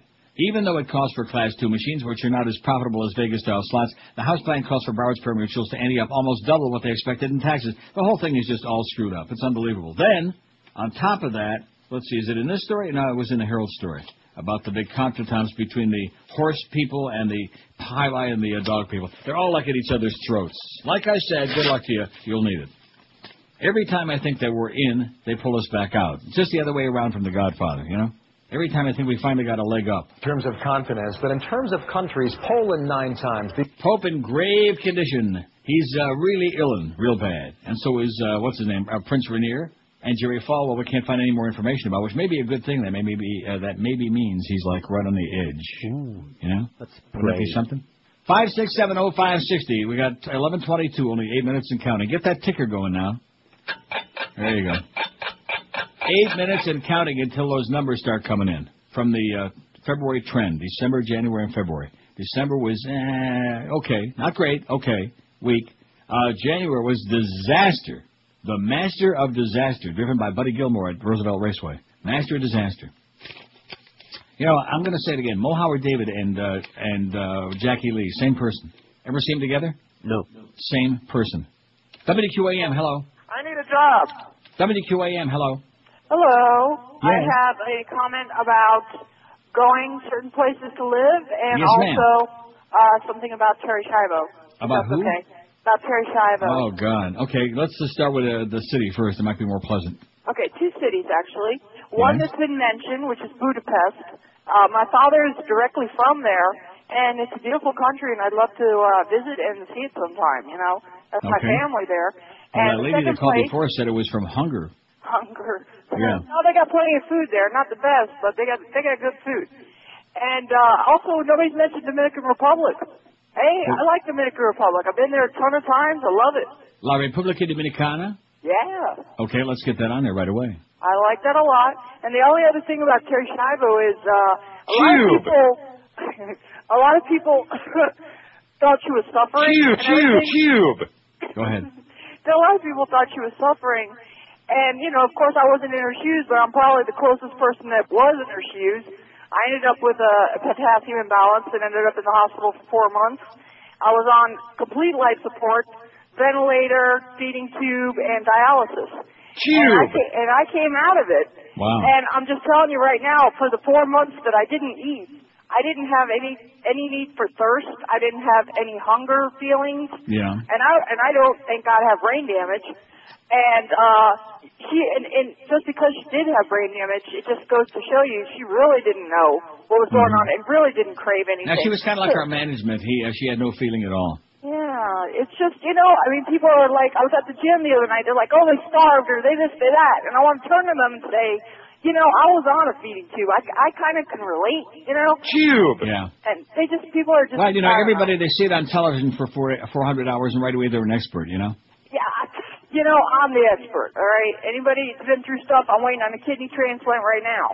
So, and I'm 30. So I think I can relate, you know? Well, good luck to you, sweetheart. I'll tell you, everything's going to be fine. But those two places, but definitely check them out. Okay, thanks. All right, bye. Good luck. Wow. Dominican Republic. Wow, that's one place I certainly do not want to go. 5670560. I'm going to check out Budapest and Prague. I don't care what anybody said, like that woman called before. Mm-hmm. No, check Not it this out. one, but the earlier one. What? Maybe they have what I don't know. you like I'm there. telling you right now, it's supposed to be really a wild and crazy place. And unlike what that other woman said, I mean, who don't like Hungarian goulash? In fact, aren't we getting some of that from Fritz and Franz? We have yet to confirm it, but probably yes. Now, what do you mean we have yet to confirm it? Well, What Billy does was that supposed mean? to come in here this morning, but he's running around. Billy Batson? Yeah, Billy the Kid. Yeah. It'll get done. We'll get some goulash. I'll be damned. I want mostly bratwurst, though, is my most important thing. Bratwurst. As opposed to those fat-filled sandwiches, you know? Well, conveniently, they have that you can order bratwurst as a meal or as sides. So we'll get a couple of sides. Oh, you put them on your sides? That's like right. love handles. One You in just each put one on pocket. each side, huh? Hey, speaking of that, I might as well do the spot now. Would be a good idea, wouldn't it? For Fritz and Franz, since Might they're as well. bringing in food Nice next segue. week. Fritz and Franz Beer House in Coral Gables is bringing Bavarian-style fun back to South Florida. Why not come by and say, Guten Tag? And they'll look at you like, what the hell are you talking about? And sample some of the most delicious German Bavarian cuisine anywhere outside of northeastern Europe. They got it all. They got schnitzel and bratwurst, salads and strudel, all in an atmosphere that would make the Von Trapp family proud. And don't forget the Warsteiner Leder boots. It's enough beer to get your Lederhosen in a knot. Fritz and Franz isn't only making the hills come alive with the sound of music, it's turning the Gables into a veritable little Frankfurt because at Fritz and Franz it's like Oktoberfest every single day of your life. Located at 60 Merrick Way, a block west of Miracle Mile, it's the ideal meeting place for those of you who like to march to the beat of a different tuba. So call this number for directions, 305-774-1883, and for monthly Warsteiner Beer Festival information, too. And be sure and tell them that old Troy Neal sent you by. 305-774-1883 for Fritz and Franz Beer House. Not just your ordinary oompa places, our close personal friend, as your close friend Rick Riley might say. You're listening to Neil Rogers exclusively on 560 QAM. Absolutely. You fairy. Goodbye, Shibo. It's a... Westland. in Hialeah. Anyway, speaking of Terry, like I started to say, Living Will software sales surge. I think I'm going to get me one, a Living Will. Okay. I got a will, but not a Living Will. Sales of computer software to create living wills are surging among the high-profile debate over Terry. We've never seen sales like this, said Clark Miller, spokesman for Nolo.com, Inc., creator of the Quicken Willmaker Plus 2005. The living will has simply become part of American consciousness in a way it had not been before. Willmaker Plus sales rose 63% in the 5 days after March 18, when her feeding tube was removed compared to the prior 5 days. At Kansas City-based H&R Block, Inc., a spokesman, Tom Linnefeld, said sales of the company's Willpower program jumped 95% last week. Other software makers, including Carson, California-based Cosmi Corp., that's COSMI, and Socrates Media LLC, also reported spikes in sales. What happens in a case like this is it becomes a bellwether for folks to become aware about an issue that they normally wouldn't, said Michael Kahn, spokesman for the Chicago-based Socrates. Software industry analyst Chris Swenson of research firm NDP Group said will-writing software, other legal programs have seen a 63% increase in sales over the past quarter compared with the previous 3 months. He said he doesn't believe the spike was a result of the Schiavo case, but rather the release cycle of titles in the legal software category. Oh, yeah, right. Yeah, she had nothing to do with it. For crying out loud, she's dead already. He still doesn't want to give her any credit. Let's see. Who's this Spire guy? What's this guy? A Philadelphia attorney who does estate planning, Deborah Spire, said software is okay, but she's getting nearly 10 times as many calls from people who feel they need an advisor to more fully explain the document. Oh, come on. Are people really that stupid? Yes. Oh. My telephone's been ringing off the hook, Spire said. It's now in the news, so a lot of people don't want it to happen to them. I wonder if the Pope's got a living will. Think? Oh, yeah. The church gets everything. Let's see. I think I put this on our website, didn't I? Didn't I send this to you? I'm sure you did. I think I sent it this morning, so it'll probably be on there tomorrow. Right. HRBlock.com, Nolo.com, Nolo, Cosmi.com, COSMI, and Socrates.com. Now, what was the one for, or just go to Quicken, right? Right. Quicken Willmaker Plus 2005. Although if you go to Nolo.com, I check that one out. That's what Quicken uses there. So whatever. So there you go. Get you a living will, and you won't have to wind up like what's her name with that tube in her pulpit. Pope, by the way, has got two of them. He's got a feeding tube and a breathing tube. How do you like that? And also from that thing we played at the beginning, a smoking tube. So maybe he's got three. Vegas is still winning. Head of New York. Oh, look at that, 59 for New York. Now, why do people want to live in New York? I guess that's people that once lived there and probably got tossed out. Right. You know? I haven't been in New York in so many years. I can't even begin to imagine. In fact, both of you have been there since I've been there. How about that? Yeah. You like New York? I like it fine. I like it. I wouldn't want to live there, but it's good. No. Yeah, no, I don't want to live there either. A little bit too hectic, you know? A little bit too pushy, a little bit too frantic, a little bit too over the top, a little bit too... although great food, man. You want to blow up to like 600 pounds, that's the place to do it. Well, what city like that wouldn't have great food, you know? Detroit. No, actually, once upon a time, Detroit had great food. Toronto. Toronto's not like New York, is it? Well, no, but it's the biggest city in Canada. We got 5 million people here, eh? The food here is marginal at best. There are a few good restaurants. I mean, Ruth Chris is great, but you can go to Ruth Chris anywhere. You don't need to come to Toronto to go to Ruth Chris, right? Right. The food. The crap is great. The candy, the ice cream, stuff like that is unbeatable anywhere, but that's the problem. WQAM, hello. Hey, as a long-time listener to the Neil Rogers Show, I'd like to do a cubic service. Yes? Instead of buying all that software, if you do a search, I think it's called 5 Wishes, you can get the living will. You can get something called, I think, some kind of prime directive where you can designate who your health care surrogate is. Right. And it's free, so I'm not sure why anybody would want to... yeah, why should you pay for it when you can get it for free and living will, too? Exactly. And listen, don't worry, everything will be fine. The Humper will we're fine. The Humper will do good. Gil and Jorge will do good. And the Mad Dog will do good. So I have Didn't you leave somebody out? I don't listen to the show, so I didn't leave anybody out. The less said, the better. Okay, thanks a lot, Pally. Yeah, fine. Okay, there you go. So you can get it for free. Why should you pay for it when you get it for free, like that salad dressing, that Kraft free? Right. So, do you want the call plus numbers? Oh, you got them? Now, are they smiling or frowning? They're smiling. I think the station was flat, and... the station was flat? The theory is... that well, I can tell you, you don't need theories. I've already got it extrapolated, okay? All right. Here's the number you need to keep in mind. Have you got men? No. Oh, well, I don't know about that other stuff. 12 plus, right. Keep this in mind, men 18 plus, 3-6. For the station or for That's the average of... No, not for us. For us, the number to keep in mind is 4-3. Okay. So in other words, if these numbers go up from those numbers, that means we had a decent February, at least better than... Duff said it looked like we had a good month. Oh, thank the Lord, thank... Oh, God! You know, he comes into this morning, this Muffmeister. I want to tell you what a clown he is, okay? And you are an ear witness. And he says to me, you know, it's always on my fat old craggy back, you know? Well, it I'm always 180 has been. years old. It's always on. Well, you know, maybe you can pull us out with a big month, Neil. You know, how many times have I done that? About 30, man. About 30,000 I've done that. Always Neil. It's always Neil. You know, the one non-sport show on the station. Maybe there's a message there. Don't you want to... What? Coincidence? No, it is not a coincidence. I mean, that's not a shot at our show, but the fact of the matter is, you know, look at Stern. Look how well he was doing. Even if Stern wouldn't, if they would have put him on unexpurgated, which I realize they couldn't have done, he didn't belong on there in the first place because of that. But if they could have done that, he'd have had much, much higher numbers than he had. And look how great we did when he was on there, okay? Sports is narrowcasting. I don't care what Ray Perry says or any other nimble-minded. Oh, and speaking of Ray Perry, here's the most important thing. Forget it. Send me the numbers, but here's the most important thing. Baseball season starts next week, okay? I'm going to nip this in the bud. Okay, bud? As Pregnant Reaver would say on Guiding Light. Okay, bud? And there's those tickets, the season tickets, you know? Mm-hmm. Now, who's got those? Mm-hmm. If you tell me that Miguel has got those again, I'm going to, start spitting blood right here. You're going to be hearing it all over the place.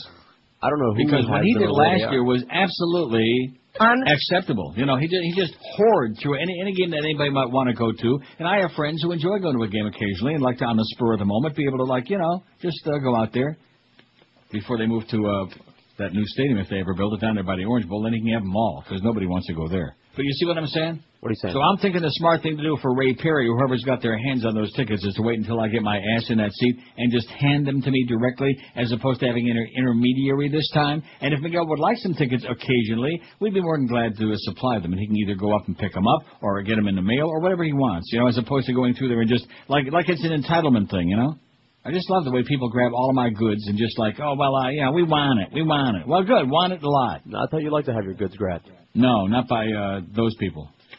There ain't nobody in that building I want my goods grabbed by. Trust me. Including Miguel. 567. So how are we doing? I don't have anything yet. Are you sending something, or is this just a stall routine? You didn't want 12 plus. I'm waiting for the men. I want whatever you got. Oh, geez.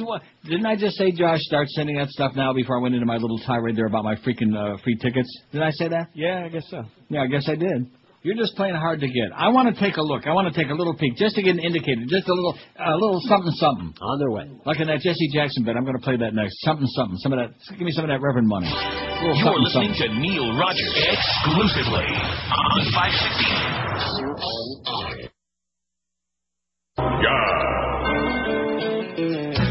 Secretly, wiggle little in the wake of Reverend J. You gonna give me something to eat? Apparently Jesse liked to play. He's a bigger hound than Richard Bay. Now all the papers say Jesse's got a love child, yeah. You put the baby in me, Jesse. Will divorce papers be filed, yeah. Hey, you play. Likes it spicy, not mild, yeah. He's in trouble, it would seem, yeah. What trouble now, Jesse? A big part of Clinton's team, yeah. You gonna buy me a necklace or something? This was not MLK's dream. Damn, I'm hungry, Jesse. Hang around the Oval Office with his hoochie girl. Expensive suit and brand new Jerry curl. Ooh, baby, you get a little bit fat. In the limo, he gave her a whirl. You be touching me without me. It makes you wanna hurl. Better give me something to eat. Jesse's got a love child, yeah. Got to buy the baby some shoes. Will divorce papers be filed, yeah. Running around in them raggy shoes. He likes it spicy, not mild, yeah. I'm gonna need some more money. He's in trouble, it would seem. Come on now. Yeah. Give me some of that Reverend money. A big part of Clinton's team. Come on, Jesse. Yeah. Give me a little something. Leading with his balance beam. Yeah. More like a toothpick. This was not MLK Yeah, and what was I saying only moments ago about sports talk and about how it's very marginal and it's this and that? Look at that Waxy, man. Are they doing it? No. Or what? Nothing. At least not in 12 plus. Now, that doesn't mean that much, but we'll see. We'll see when we get these men numbers that are coming in right now. On their way. They're on. Well, I got the first page right now. Men 18 plus, Monday through Sunday, 6 a.m. to midnight in the December, January, and February trend. And the leader is Radio Mambi.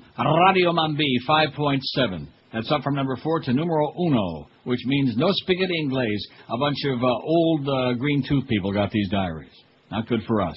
CMQ-FM, look at that. No spaghetti inglés, 5.4 up to a 5.3. They're number 2, staying flat. Hot. 5.5 down to a 5.2, but from number 1 drop into number 3. Hot, not so hot. All ethnic. WIOD, a precipitous drop in this, which means they finally got a trend without all them wired diaries they've been getting. Who the hell are they kidding? 5.3 down to a 4.6 in men. That's overall. Big, 3.6 up to a 4.6. That's because we keep promoting Paul and old Ron, isn't it? Right. Are they on big? Is that what they're on? Yeah, that's right. WXDJ, I have no idea what that is. 4.4. WQAM, 4.0 to a 4.1. We went up a tad, but you know something? See, remember what the number was I told you? 3.6. Right. That's the overall number in men. I said if we went from a 3.6 up and we went to a 4.1. So we had a good February. It looks like it would appear. They're probably busy extrapolating right now, wouldn't you think? I'm sure. Okay, now we'll get the day parts. We'll see how the humper did. And now what about Waxy in men? Waxy 1.3 in the last trend, a 1.4 in this trend. Just zoom into the top. Yeah, they got the same number as we got, just the other way around. We got a 4.1, they got a 1.4. Yeah, they got the decimal in the wrong place. Rectum. Like I said, they got Joe Rose and nobody else. That's do you want all the 1834, by the way, before it I want whatever you got. I want it all. I got a stack of paper here all the way to the ceiling. They had to chop down 400 oak trees to build this crap, to make all this paper. How do you like that? I got papyrus, I got papyra, I got papaya. Thank you. Whatever you want, I got it. Boy, look at this. Look at these pages pouring in back here, man. I got like a regular machine going. I got my own machine. I'm faxing the extrapolations as we speak. Or as the Jamaican women say at Woodbine, that's a good machine, man. A good machine, man. Oh, jeez. What am I going to do about that situation? Okay, let's see. 6 to 10 a.m., men 18 plus. Mornings. Do the audience care about this? No. We do, though. This is our bread and butter. This is our meat and potatoes. This is our halavai and horseradish. Don't be putting no horseradish on your halavai. I'll tell you that. That's a disgusting thought. It is. Horseradish goes on gefilte fish. You like gefilte fish? Whitefish. I can't say that I've had it. You've never had gefilte fish? Not well, that I be sure to wash off that jelly in the jar first. Because I've had canned whitefish. Is that similar? Same thing. Okay. Yeah. Like it? Wipe off the schmutz. It's all right. It's the only kind of fish I'll eat beside tuna fish because it doesn't have a fishy taste. It's still pretty good. Yes, no. It is? Is it? Smoked? No, you don't smoke it. All you know is smoking it, smoking it, smoking it. Just stick it in your and smoke it. That's all you know, man. The canned whitefish I've had with smoke. God. It's the only guy I know that smokes his leg. Anyway, WXDJ, what is that? Is that Espanol again? I'm sure it must be, because it's number 1 in the morning. WHQT. Oh, isn't that the one in the morning with the guy that's, whatever his name is? What's his name? Old Rogelio Gonzalez? I don't know. Isn't that his name? Jose Jimenez? I don't know. Yeah, don't you remember somebody calling in as one of your people and telling us, oh, yeah, he's very popular and he does a very funny show, and blah, blah, yeah. Somebody like that. Rogelio Gonzalez Schwartz. Whatever. Anyway, Hot is number 2. That's the hardest working guy. Is he still on there? The fly jock? Don't know. Tom Joyner? Wacky, Radio Mambi. You see, there's nobody speaks English right there in the top 3, including the number 2 on Hot 105. They don't speak English. A big look at Ron and Paul, man. Nice going, boys. Oh! With our material, they're smoking toward the top. No wonder they're stealing all of our stuff. From a 3.8 up to a 5.2, they had a gigantic February, those boys. Now we tell you I like them? No. QAM, 4.3 up to a 4.2. Now let me tell you what the key number in the morning was, okay? Now see, the audience is saying, well, what does that mean? You just mind your own business. The number was a 3.9. That meant if we're going to stay the same where we were before, it was a 3.9. What did we get? We got a 4.2. So that means we had a decent February. Not spectacular, gigantic, but decent. And IOD dropping from a 4.5 to a 4 point. Oh! Yeah, that's good. Good to see them drop.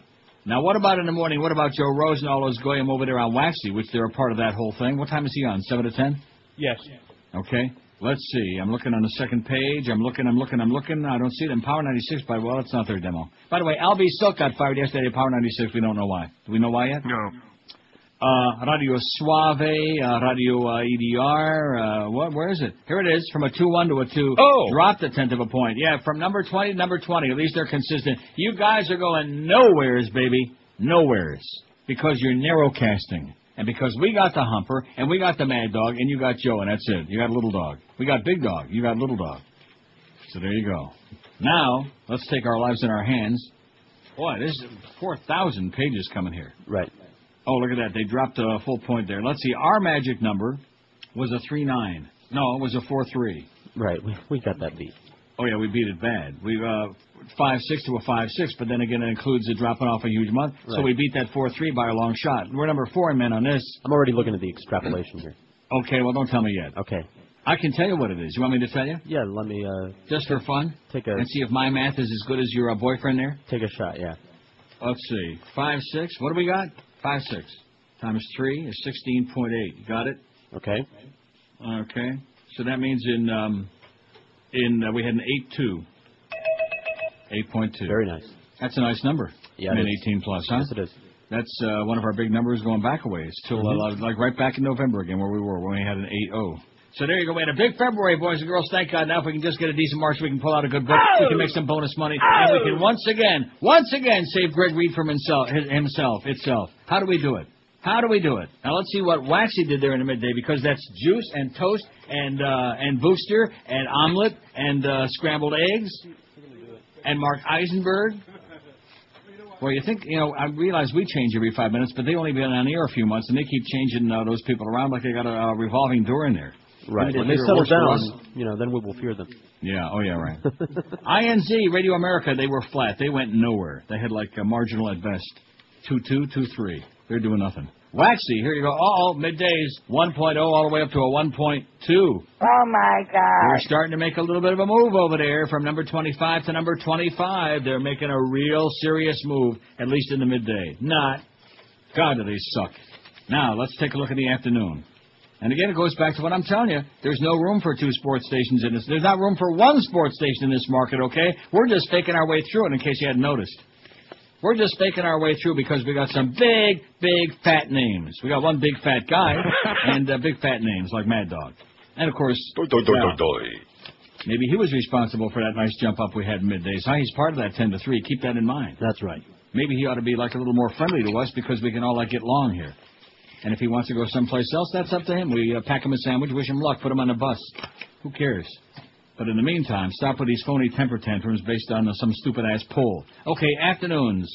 Big is number 1. Well, see, Big had a big all the way around. So it's not Ron and Paul. It's just that they got a bunch of wire diaries over there at Clear Channel. Hot is number 2 in the afternoon in men. IOD from a 6.4 down to a 5.0. Oh, boy. Dropping dramatically, as they should. Followed by Love, Wacky, Radio Mambi. Boy, a lot of no-speaking English people in this diary, in this month. QAM, 3.8 to a 4.4. A nice jump up there. Nice going, Mad Dog. That's 3 to 7. Mad Dog, and of course, the Moman's part of that, too. That's right. Now, let's see. The afternoon magic number was 3.7, and they did a 4.4. Follow? So they beat their goal by, I'm telling you, just in the stay even category with the previous trend. Are you following this? Do you realize what my math thing I'm doing here? Yeah, I realize it. Okay. Well, you can extrapolate that 4.4. You want me to do it for you? And you probably already got it. Yeah. But let's just see if it matches, okay? Just for fun. Oh, he took it away already, so. What? That stuff never stays in here long. 13.2. 7.4 from a 13.2 is 8 is 5.8. Huh? Mm-hmm. We had an 8.6. They had a 5.8. Now, did we do a Hanks thing in the morning? Did we extrapolate him? We ought to. Well, we ought to. I'm sure he's out there listening right now, probably probably on his way to... by the way, you got the 18 to 34 coming at you, and at the end of that, Waxy's extrapolation for what it's worth. Okay, just calm down a little bit, okay? I'm an old man. I just can't handle all the high pressure and tension here. A little bit too much tension. Maybe I didn't get the morning. Did you send me morning, men? Yeah, I sent you everything. Did I misplace it? Did I eat it? Oh, here it is. One moment, please. Now, let's see how the Humper did here. What did the Humper's number of 4.2? He did very well. Okay, well, thank God for the Humper, I'm telling you. 4.2 times 3 is 12.6.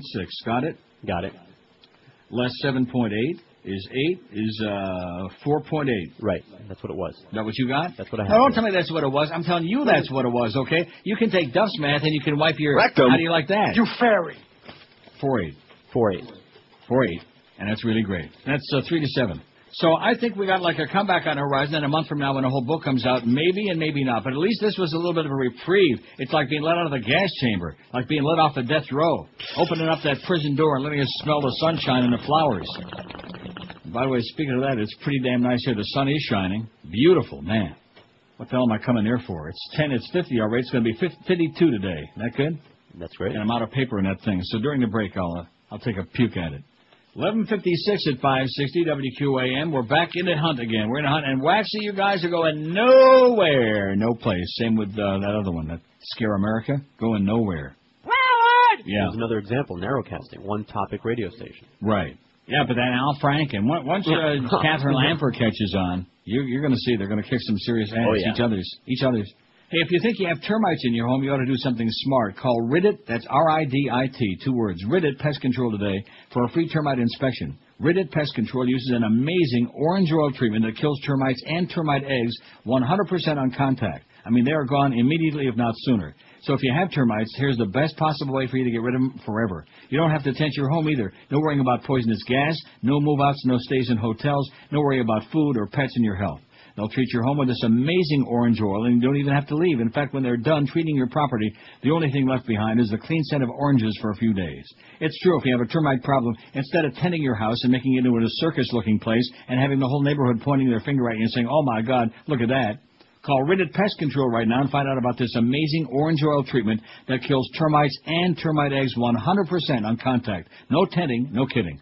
Call right now, free inspection, no obligation. Call toll-free 1-800-447-4348 and say goodbye to those termites forever. 1-800-447-4348 for Ridit, R-I-D-I-T, Pest Control. 1-800-447-4348. And look at that. That ain't too great. You want to know why? No, I've done that. I know, it's my bad. thingy. But it always works better the second time. Special masses are being planned. What is that? Wrong. Oh, I knocked that thing down again. I got so excited that we're still alive. You're listening to Neil I knocked Rogers. it. I whacked it. You QAM. This is Mark Morgan. It's the 12 to 1 hour on QAM. This Bobby here. Wait a minute. That one should go next to the Bobby with the surfboard. We sure do have a lot of Barbies, Mo. And you ain't seen nothing yet, Greep. You see that one over there? Yeah. That's Bobby's friend, the Midge. You don't have any Ken. Ken?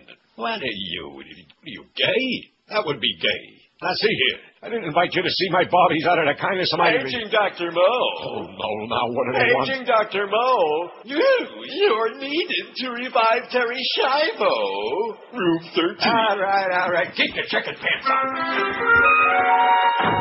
That's all the simmer's about here. Ooh.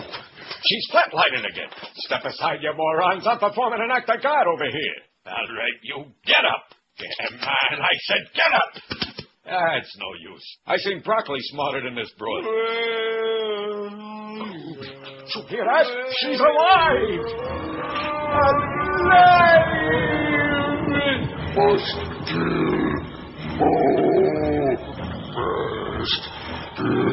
Mo, you created a monster. I'll handle this. Now see here. As your creator, I command you to...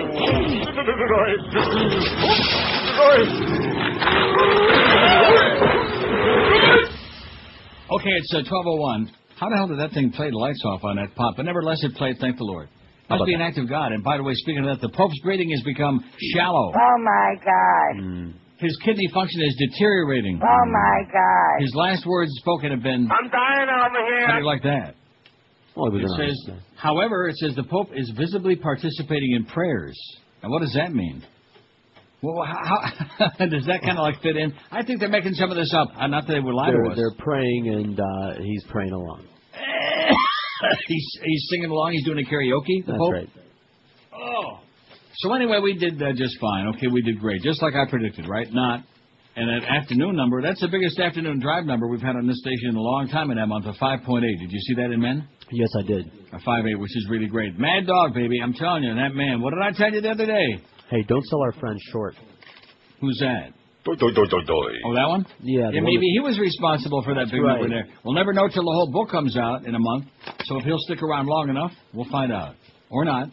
Let's see, 18 to 34. Do we want to look at these and see if we did anything in there? That's not our demo, okay? No, whatever. 3632. Now we're nowhere. We're in no man's land. We got nothing. Although back in the fall we had a 49 in midday, but we just this was not an 18 to 34 book for the whole station. So you don't have to send me more of that crap. Well, no, it's done. It's over. Oh, except for whatever's spewing right now. Oh, it's spewing. I mean, pages and pages. Like I said, why are you doing this to me? Oh, here's the waxy. Is that what this is? The waxy extrapolation? Just for point of reference. Just for fun, okay? In fact, let's take a look at Waxy Men. Okay, the big sports station, our stiff competition. Look at that. They started to make a little bit of a move. 6 a.m. to midnight from a 1-4 to a 1-7. Oh, my goodness. Oh, my God. Let's see. Mornings, 1-7 to a 2-4. Of course, back in November, they had a 2-7. In November. Okay. 2-7, 1-9, 1-7, 2-4. Kind of weak. Middays, 1-0, 0.8, 1-2, 1-6. Oh, they're peaking now, baby. 1-6 in men. We had an 8-2. They had a 1-6 in February. And in the afternoon, a 1-3, 1-0, 1.9, and in February a 2.5. So they've coming on strong, baby. 3-7 and 2.5. Of course, we got a 5-8. So we'll see. They're starting to make a little nudge here and there. But I'm going to tell you one thing. What is that time slot again? 3-7, which includes mostly Dan LeBastard and Stu Gotts and that garbage they got. I'm going to tell you something. If anybody listens to that, you get what you deserve. That's all I'm going to tell you right now. When you're rotting, when you smell that smell of rotting, burning flesh in hell. Then you'll know. Now, then you know you're getting what you deserve. Believe me. Okay, let me put these away. Okay, stuck all that ratings crap in my drawers. Okay, I think we've had enough of that. Oh, what is this? Night times on Waxy from a 0.6 to a 1-2. They're making a move, man. They're starting to close in, baby. We're in big, deep trouble. I'll tell you that right now. You believe it? No. No, I don't either. 5670560, pound 560 on the Verizon and Singular Wireless lines. The Pope's breathing has become shallow. He's only moments away before they have to disconnect all of those. Cube! Look at those Getchkis over there. Look at those screamers in those outfits. Are you watching this on CNN? Yeah, I am. At the Vatican? So there probably are Italian or Roman bishops or bishops who work in the curial offices. And politicians, dignitaries. People are starving in the streets of Rome. There's schleppers. There's all kinds of Getchkis out there sitting on the sidewalks, begging for a shekel, begging for a lira or two or a euro or two. And look at this. They would have. Look at all the trappings and the crappings and the robes and the. Oh my goodness. And a reenactment of the death and the resurrection of the Lord, but not just the death. Oh, seriously. Oh, and by the way, speaking of the Catholic Church, good segue, thank you. The Roman Catholic Church plans to establish its first religious society devoted exclusively to fighting euthanasia and abortion, church leaders said this week. See, they're not wasting any time. Oh, of course not. The male-only missionaries of the Gospel of Life, founded by Father Frank A. Pavone. You saw Father Pavone there this weekend, Pinellas Park, carrying on like crazy. I did. And trashing the Shivos. An outspoken opponent of abortion rights, Father Pavone will be housed in a vacant Catholic high school and dormitory on the grounds of the Diocese of Amarillo. The order will have a decidedly political bent and will be active rather than contemplative, Pavone said. Active rather than contemplative. He's going to get bent. Its priests will be trained to conduct voter registration drives, use the media to get out their anti-abortion message, and lobby lawmakers to restrict abortion rights. They'll also learn to lead demonstrations outside orifices where abortions and family planning services are provided. There's a difference between knowing the teachings and knowing how to effectively advance a movement, Pavone said. I'm about to have a movement myself just thinking about it. In recent months, Pavone has been focused on marshaling religious conservatives around Terry Schiavo. Pavone also is director of an association of anti-abortion priests called Priests for Life. Say it right. Priests for Life. Got it? Got it. Good. The church finds herself battling a plague as spiritually fatal as any she has ever fought before, the plague of the culture of death, he wrote. That's right. They don't care about you while you're alive, but when you're in a brain-dead state, when you have a feeding tube stuck into your stomach or your nose or all of these places, or maybe even into your rectum, and of course when you're still in the womb there, when you're in that fetus condition, then they care about you a lot. In between, that's it. That's all they give you, a little raspberry. Maybe a little wine on the lips. That's about it. They don't care. Yeah, that's all. They just don't give a crap. Wait till you hear this story. Talk about how America has fallen to new depths. An item on the Snohomish High School District's website. Where is this? Seattle. Got it? Got it. An item on the Snohomish School District's website refers to the football team's Snow-Ho traditions, and Snow-Ho Mojo is both a headline in the school yearbook and the name of a local espresso stand, Snow-Ho Mojo. But when Snohomish... Will you listen to me? I am. But when Snohomish High senior Justin Patrick wore a T-shirt to school last month with the letters Snow Hose across the front, it led to a suspension from school. Oh, my God. Snow Hose. School officials say Snow Hose contains a slang term for prostitutes and is derogatory toward women.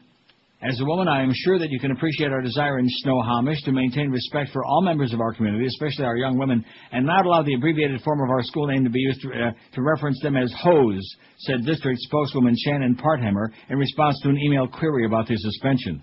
Patrick and 4 friends say Snow Hose is the name for their tight group of friends and was coined 4 years ago when they started filming videos for fun. We tried Snohomians, but that was too long, said Kyle Butcher. Another friend, Max Stack, said they never considered the term derogatory. Until Patrick was sent to the orifice last month for not having a calculator in math class, he and his friends say nobody had objected to the shirts that Butcher said they wear to school all the time. They show these kids on here right now, these really very ugly kids, and it says Snow Hose on their T-shirts. Vice Principal Robin Harrington told Patrick the shirt didn't seem appropriate for school and that he needed to cover it up. Patrick said that when he protested, Harrington called in another vice principal to confirm that the shirt violated the school dress code, which prohibits any display of words, pictures, or references to alcohol, tobacco, weapons, guns, or sexual innuendo. Frustrated, Patrick said he walked out of the orifice, returned to class. When he was called back by a security officer the next period, was again told to cover up the shirt. Patrick said he lost his temper and used a few choice words, as in, and then even won a couple of those, too. How do you like that? And he yelled, "You fairy!" Yeah, at the principal. He got a 1-day suspension for dress code violations and sexual harassment and a 2nd day for gross insubordination. Patrick's father, Barry Patrick, regrets that his son lost his temper with a school official, but he also can't believe his son was suspended for adding an S to a common abbreviation. He showed administrators photocopies of the 2004 yearbook where the word Snow-Ho appears several times, and one headline refers to students as Snow-Homies. Legal experts say while students enjoy broad protections for political speech, schools may restrict dress or behavior that disrupts the educational environment. Oh, cracker, please. Stuart J., a constitutional law scholar at the University of Washington, said courts generally defer to school administrators when it comes to determining what's offensive or indecent, but he said calling a word derogatory when it isn't aimed at any particular individual falls into legal gray area. It's in a gay area. In a show of solidarity, all 4 boys yesterday wore their Snow Hose shirts to school. 2 were told to cover up the lettering, and they did. The other 2 boys' shirts went unnoticed, they said. How do you like that, huh? The Snow Hose. All you hoes out there. This is what America's wasting its time with, like the woman was talking before about Terry Schiavo, you know? And now with the Pope. If you thought the Terry Schiavo Death Watch was something, you ain't seen nothing yet. Oh, just wait. A very difficult circumstances, exactly what to do if there were no letter. You mentioned the possibility of abdication or resignation. The one provision in canon law that is different than in the case of Oklahoma would be that resignation or abdication has to be made freely and with... By the way, canon law says all priests get like 4 exemptions on a child molestation deal. 4. Got it? Got it. This is the Pope's condition has worsened. He's like breathing shallow breath, like that. He's on the way out, baby. On the way out. Pretty soon they're going to be convening. They're going to meet. They're going to see some smoke blowing through that chimney.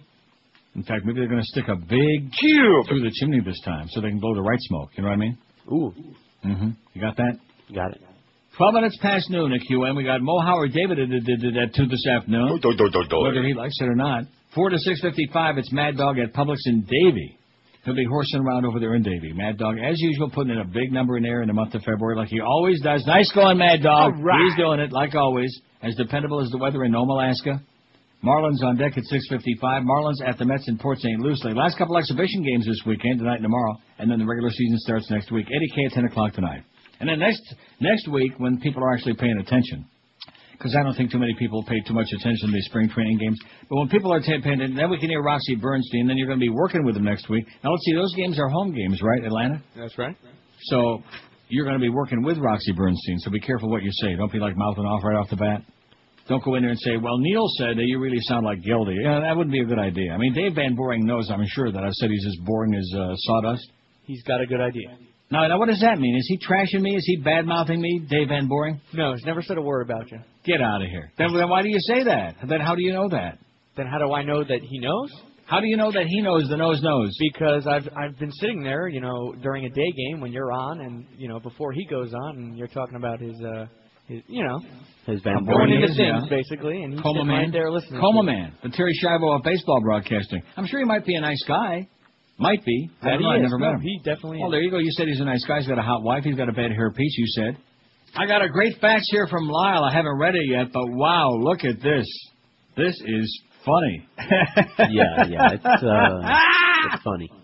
Okay, we'll get to it after the break. See, we're laughing and we're yucking it up. Now, if we would have had a bad trend, we'd be, oh, gee, making those Terry Schiavo, Eric sounds, whoa, like that.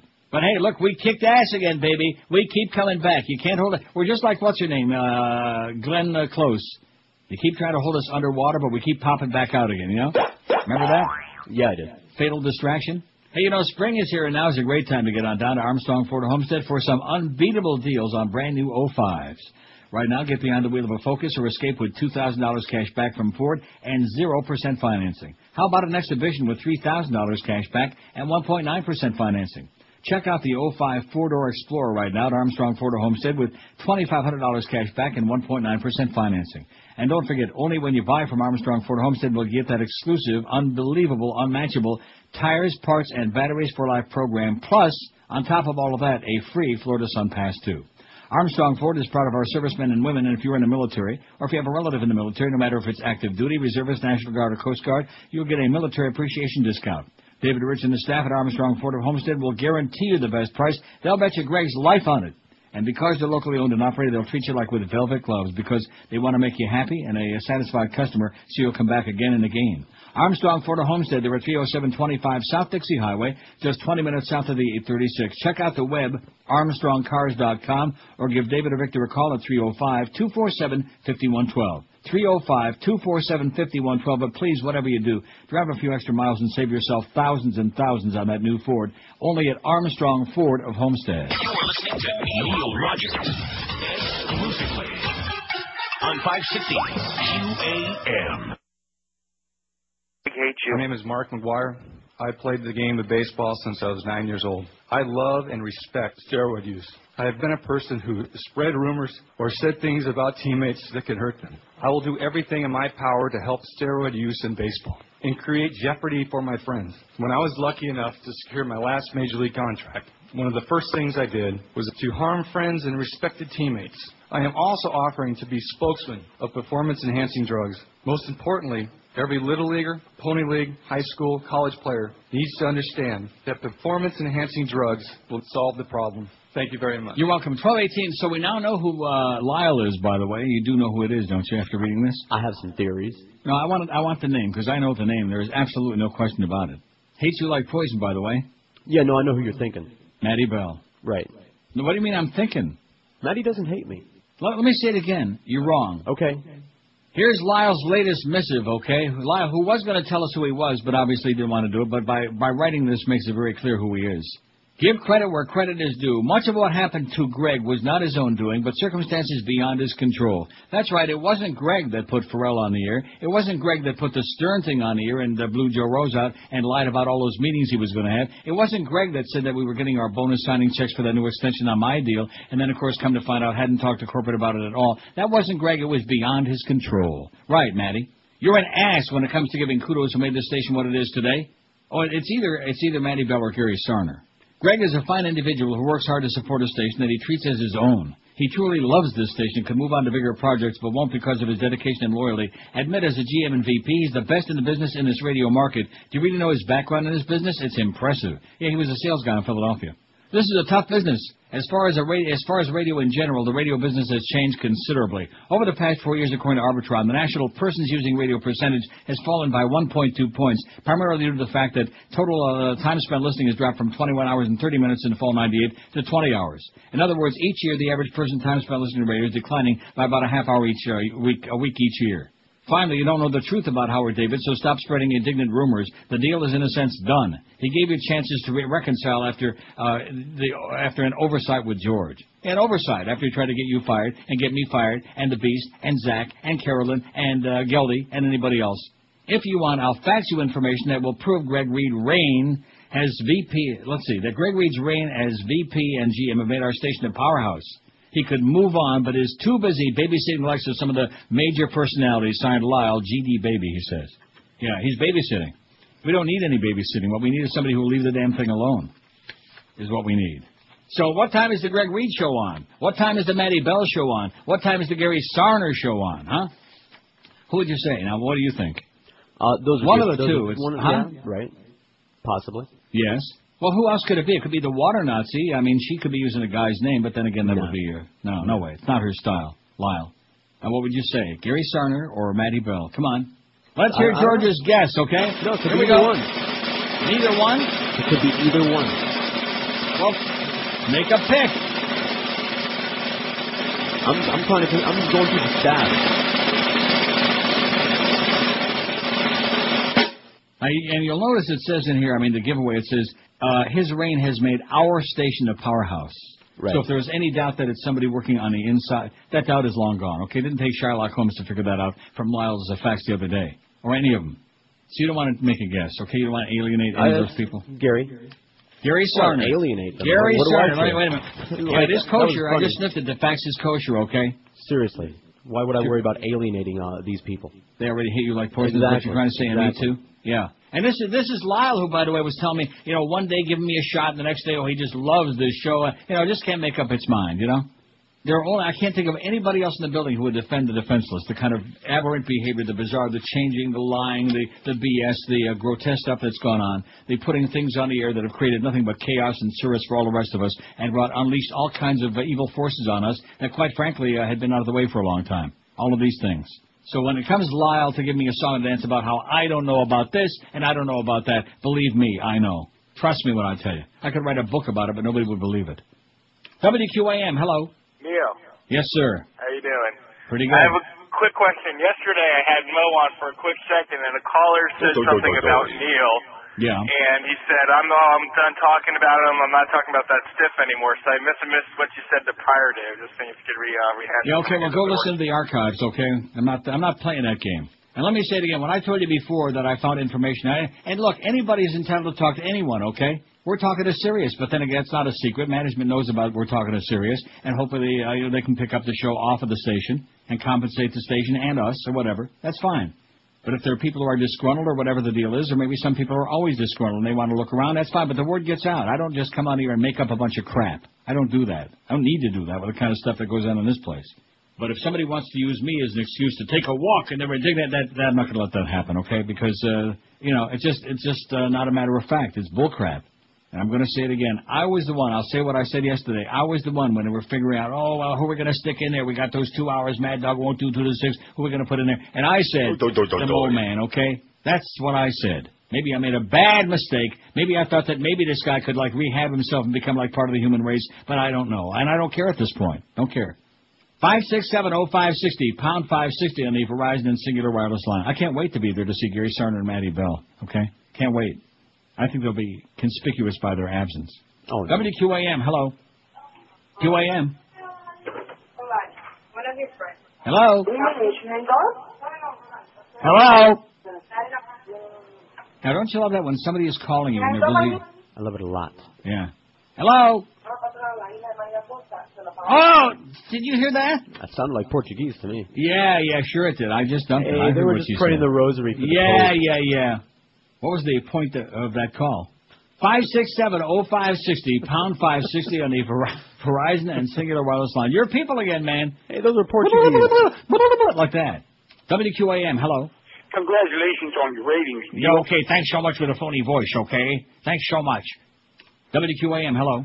Neil, do you think the Mobiliar deal will go through if the Pope dies? Do I think what? What do you say? Do I think what? I don't know. Get a new phone. Get in the phone that we can understand what the hell you're mumbling about, okay, schmuck? 567-0560. Look at these phones, man. After between the ratings and Lyle's facts, everybody's gone. They're all laid out. It's okay. The ratings are for us. That's our bread and butter. That's our survival. And by the way, Lyle, I hate to break the news to you, but like I said, people aren't listening to Quinn because they want to hear the Greg Reed show. They're listening because we got Hank and Neil and Mad Dog and whoever else. That's why they're listening. I mean, just unbelievable.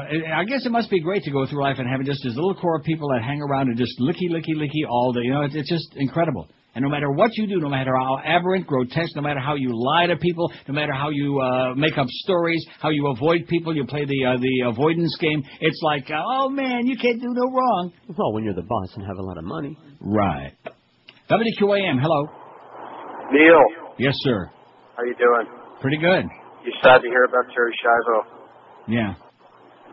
Real quick, I don't know if you're familiar with the Smirking Chimp .com website. Yeah, we have a lot of their stories on our website all the time, yeah. Yeah, they got a really good article about Tom DeLay and putting his daddy to bed when he was.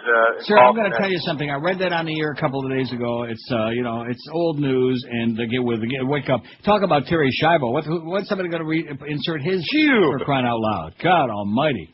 Wow! Talk about dullards. Unbelievable is what it is. WQAM. Hello. Yeah. Yes, sir. Dave in Jupiter. Yeah, Dave. Go ahead. Second time caller. Go ahead, Dave. Second time caller. Go ahead. I'm on the air, Neil. God. Sounds like Dave in Jupiter to me. Neil, God. Hey, I've been Yes? listening to you since you're on FM with that Captain Dave douchebag, and who was the other clown? Oh, my God. Okay, see, there we go, saying words again that we could say back then, but we can't say now. Okay, said the DB word. Can't do that. Hey, Dave in Jupiter, you better get with it. We can't do that no more. Joyce is going to have a nervous breakdown. I'm sorry, corporate legal will have a nervous breakdown. Yeah, could it possibly be anybody else? Now, I guess it could be like, I can't think of anybody. Well, we did some preliminary investigating here. Yes? It's sent from a WinFax, as you can see, so someone's pewter. Yeah. And supposedly no one in the building has that program. So what does that mean? That it's not likely that it came from inside the building, although I'm not ruling it out yet. Our station. Maybe it's Bob Vermouth. No, Bob Vermouth wouldn't be wasting his time with this show. No. Because this was somebody who a couple of days ago claimed he liked this show. You know, obviously he's got no life because he's involved with the show round the clock. Even when we're not on the air, he's doing it. So we'll find out. We'll get Sherlock Holmes. We'll get Miss Marple. We'll get Columbo and all of these people, huh? Nero Wolfe, Mike Wolfe. How are they doing, by the way? They took a real dive, thank goodness. Cheap Channel blows. And we hate them like poison. Exclusively. 560 QAM. Only in the Banana Republic, baby. Only in Miami.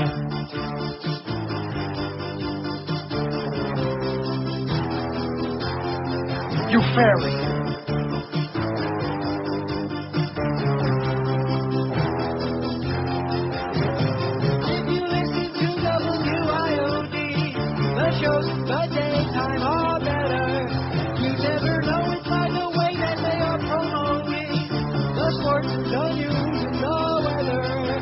Always Hank Goldberg and Sonny Hirsch and Josie say I don't know by now.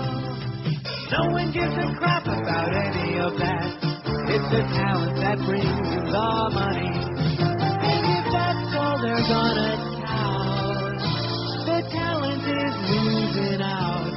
And buddy, if they screw it up, then I'm tuning out.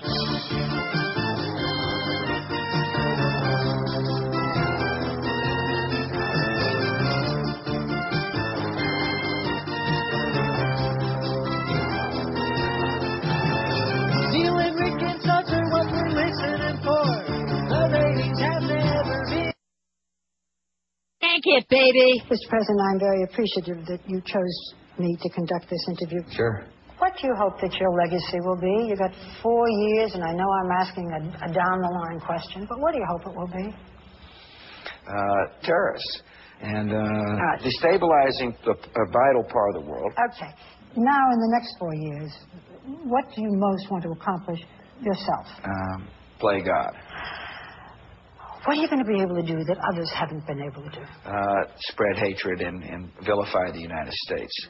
I hope that 50 years from now, people look back and say, George W., a dictator, a tyrant, a thug. Do you think all of that can happen in 4 years? Yes, I do. And I am excited about it.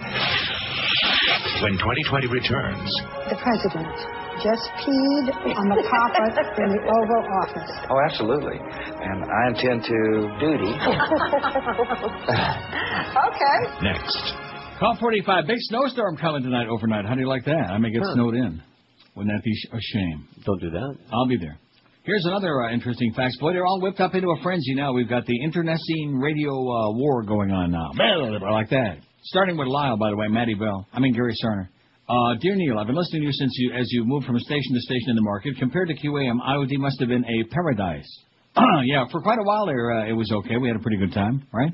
Yeah, it was all right. I mean, it had its problems. No place is perfect, but it was a paradise. It was a radio station. Certainly didn't get lied to as much, I'll say that. Didn't get, For the life of me, I don't know how you and others have been able to maintain your sanity with all the scum that infests the workplace there.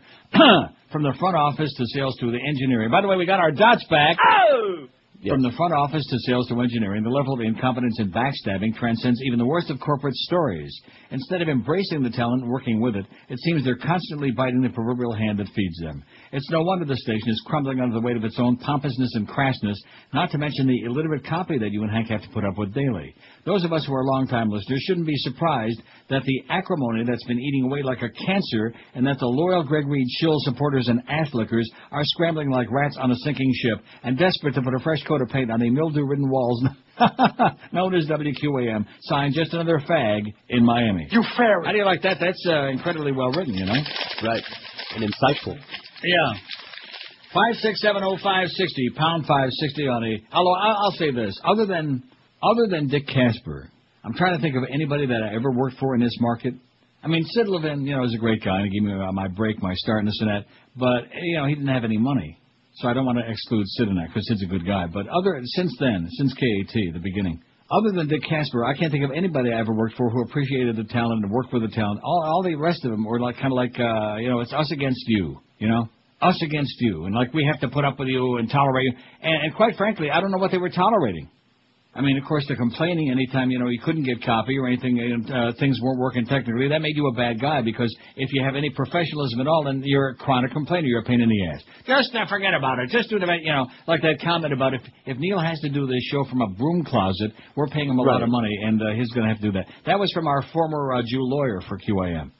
When we were having trouble finding out if they were going to have a studio built to do the show in after they signed me up and made all sorts of representations that they weren't prepared to live up to. If Neil has to do the show out of a telephone booth or a broom closet, that's what he'll have to do because we're paying him a lot of money. There you go. Remember those days? Big shot. Yeah, I remember. Are you kidding me? Yeah. But at any rate, so I'm the one that could write the book, Maddie, or Gary, or any of the non-air people. See, this is obviously written by somebody who's not one of the on-air people, who instantly makes them an expert. We're all a pain in the ass. The management people, they're the mavens. They're the geniuses. 5670560, pound 560 on the Verizon and Singular Wireless lines. WQAM, hello. Hello. Yes, sir. How are you today, Mr. Neil? Okay. Listen, Are you underwater or something? What kind of a no, phone are you on? sorry. I'm driving. My window's open. Well, close that window, man. Shut the window. All right. Hold on 1 second, all right? Good. God, sounds like a man's in a wind tunnel. Is that better? Better, yeah. Listen, you guys had a poll the other day on Puerto Ricans saying they're the happiest people in the world, or there was some kind of poll done that you guys announced. No, we didn't take the poll. There was a story about it, yeah. Right. Who did that poll? A bunch of Cubans. 5670560, pound 560 on the Verizon and Singular Wireless lines. That was good, having them close the window the whole thing. Killed about 45 seconds. Yeah, it was excellent. WQAM, hello. Hey, Neil, how you doing? I'm sure glad we got these dots back. Pretty good, sir. All right, great. Are you not watching CNN, or do you not have it on there? It looks like they got a news break. It looks like the Pope's on his way out right now. Are you listening to this show, sir? Are you listening to this show? What show are you listening to? I'm hearing you talk about Maddie Bell. Yeah, 5670560. That was Maddie Bell's boyfriend. You fairy. Pound 560 on the Verizon and Singular Wireless lines. It's what we talked about earlier, Wolf. It's what transforms a moment of pain and great sadness. Yeah, the Pope's on his way out, okay?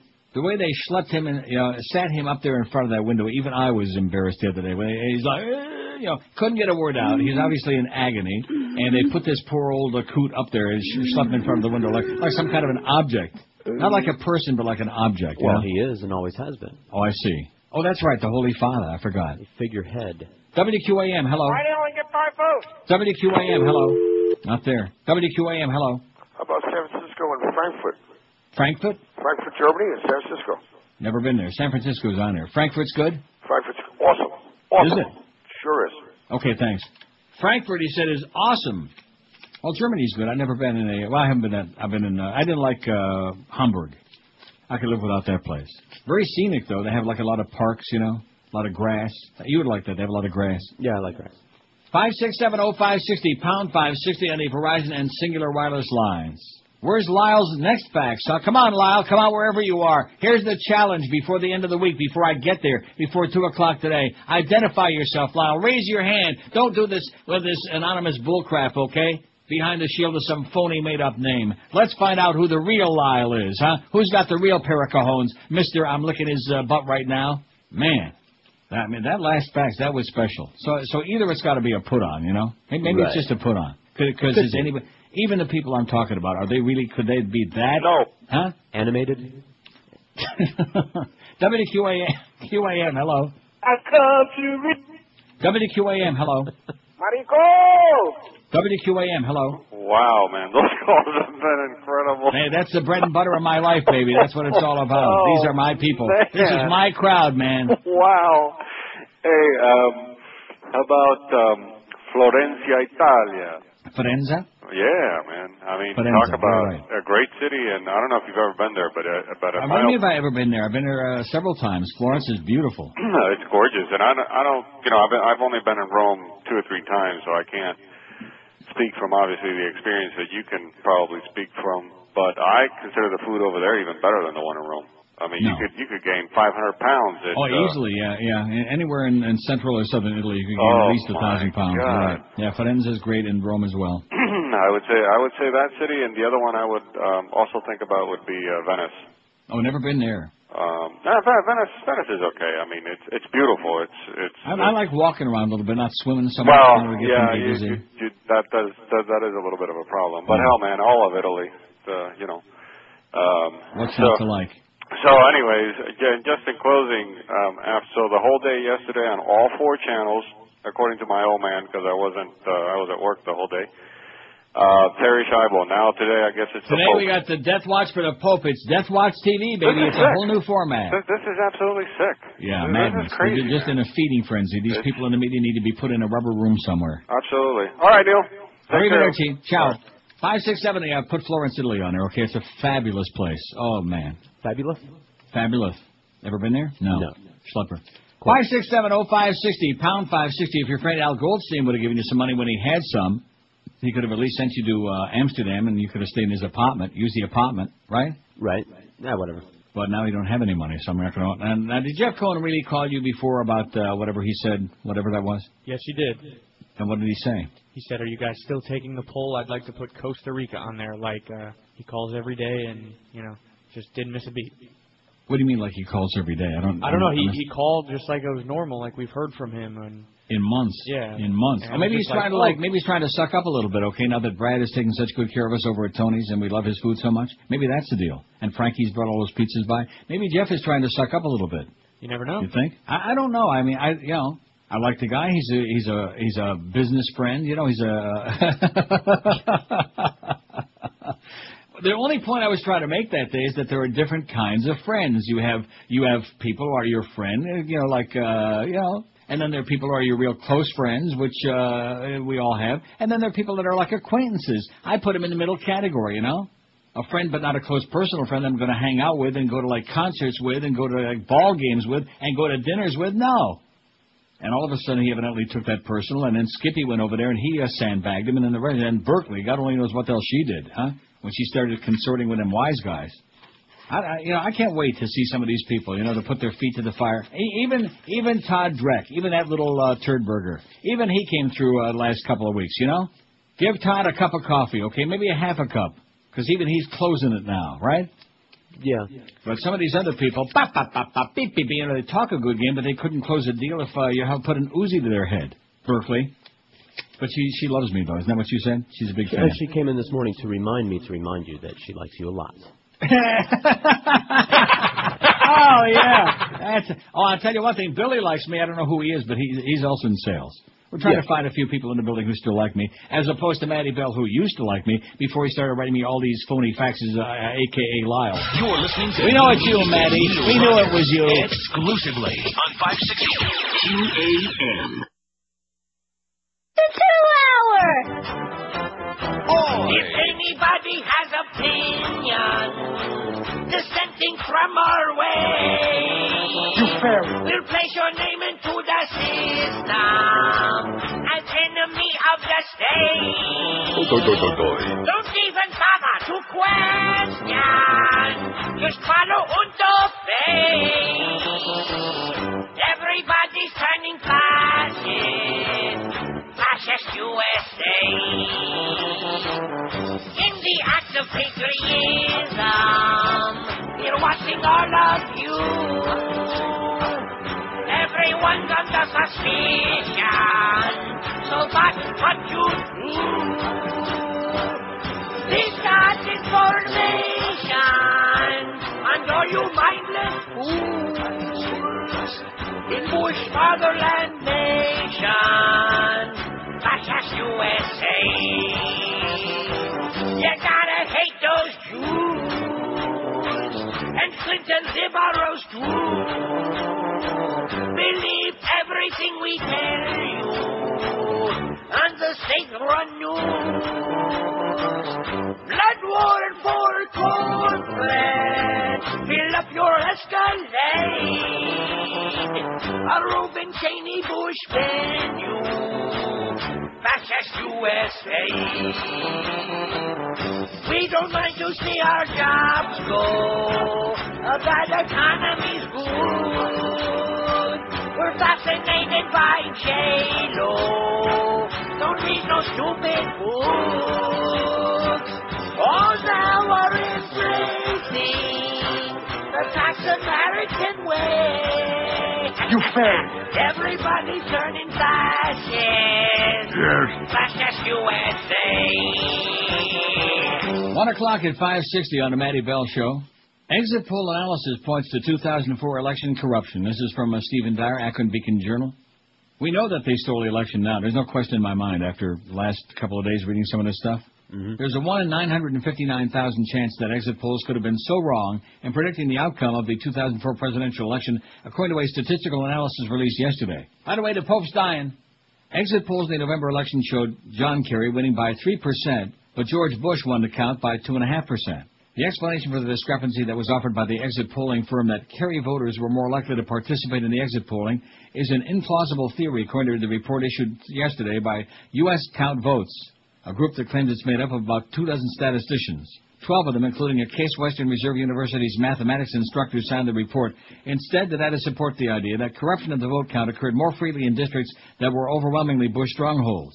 The report dismisses chance and inaccurate exit polling as the reasons for the discrepancy with the results. They found that the one hypothesis that can't be ruled out is inaccurate election results.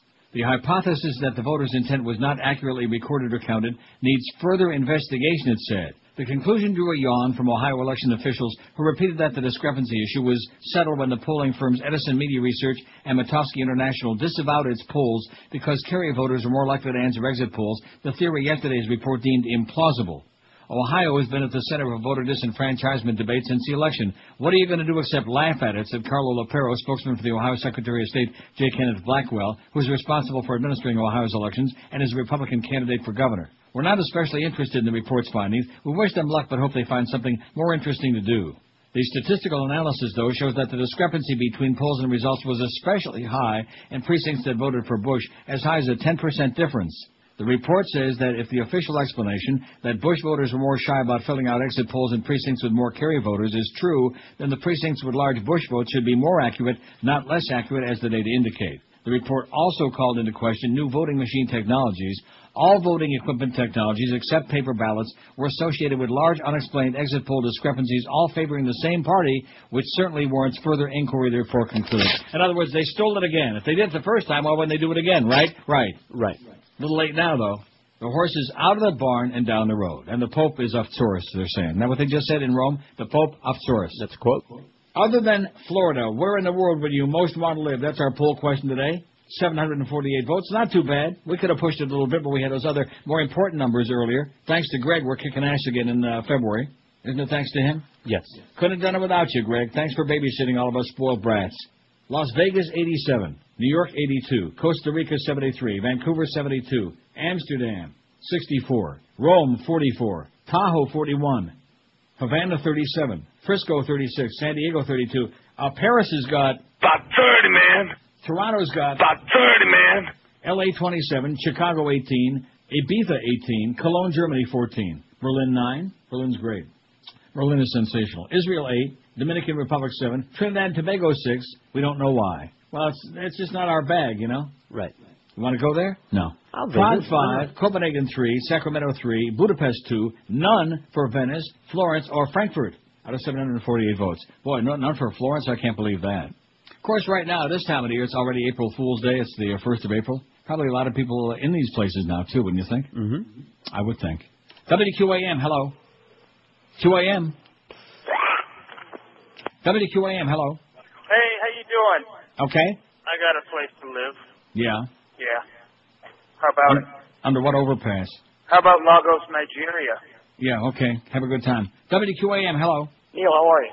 Okay. I'm originally from Chicago, but my vote's got to go to New Zealand. New Zealand? That's what George wanted to vote. Well, then me and him are going. Okay, well, have a good time. All righty. Thanks. There's a guy, he's going to take you with him. He's going to put you like a kangaroo in his pouch. That's Australia. They don't have kangaroos in New Zealand? No, they have kiwis, though. Oh, and I like kiwis. Right. What else they got? Why would you want to live in New Zealand? What's the attraction? What is beautiful going on down mountains there? out of the way. They're very liberal, I understand. Yeah. They're very I got one that isn't on there yet, and I can't imagine why. What about Hawaii? We don't have to be specific and say Honolulu or Waikiki. What about Hawaii? What's not to like there? What's wrong with you people, for crying out loud? What's wrong with Hawaii, man? Mountainous tropical paradise. And It New is Zealand has paradise. Maoris. That blue, crystal, clear, clean, warm Pacific water with that fantastic, those great breezes, man. Mm-hmm. The trade winds. Oh. See, even when it's hot in the summertime, which it rarely gets to 90, like it's in the upper 80s, but it's never humid. It's not because of the trade winds. There's always a nice breeze, between your knees. Hawaii is great. Just too damn far and too damn expensive. Wow. Schlepper like you ain't going to Hawaii. No.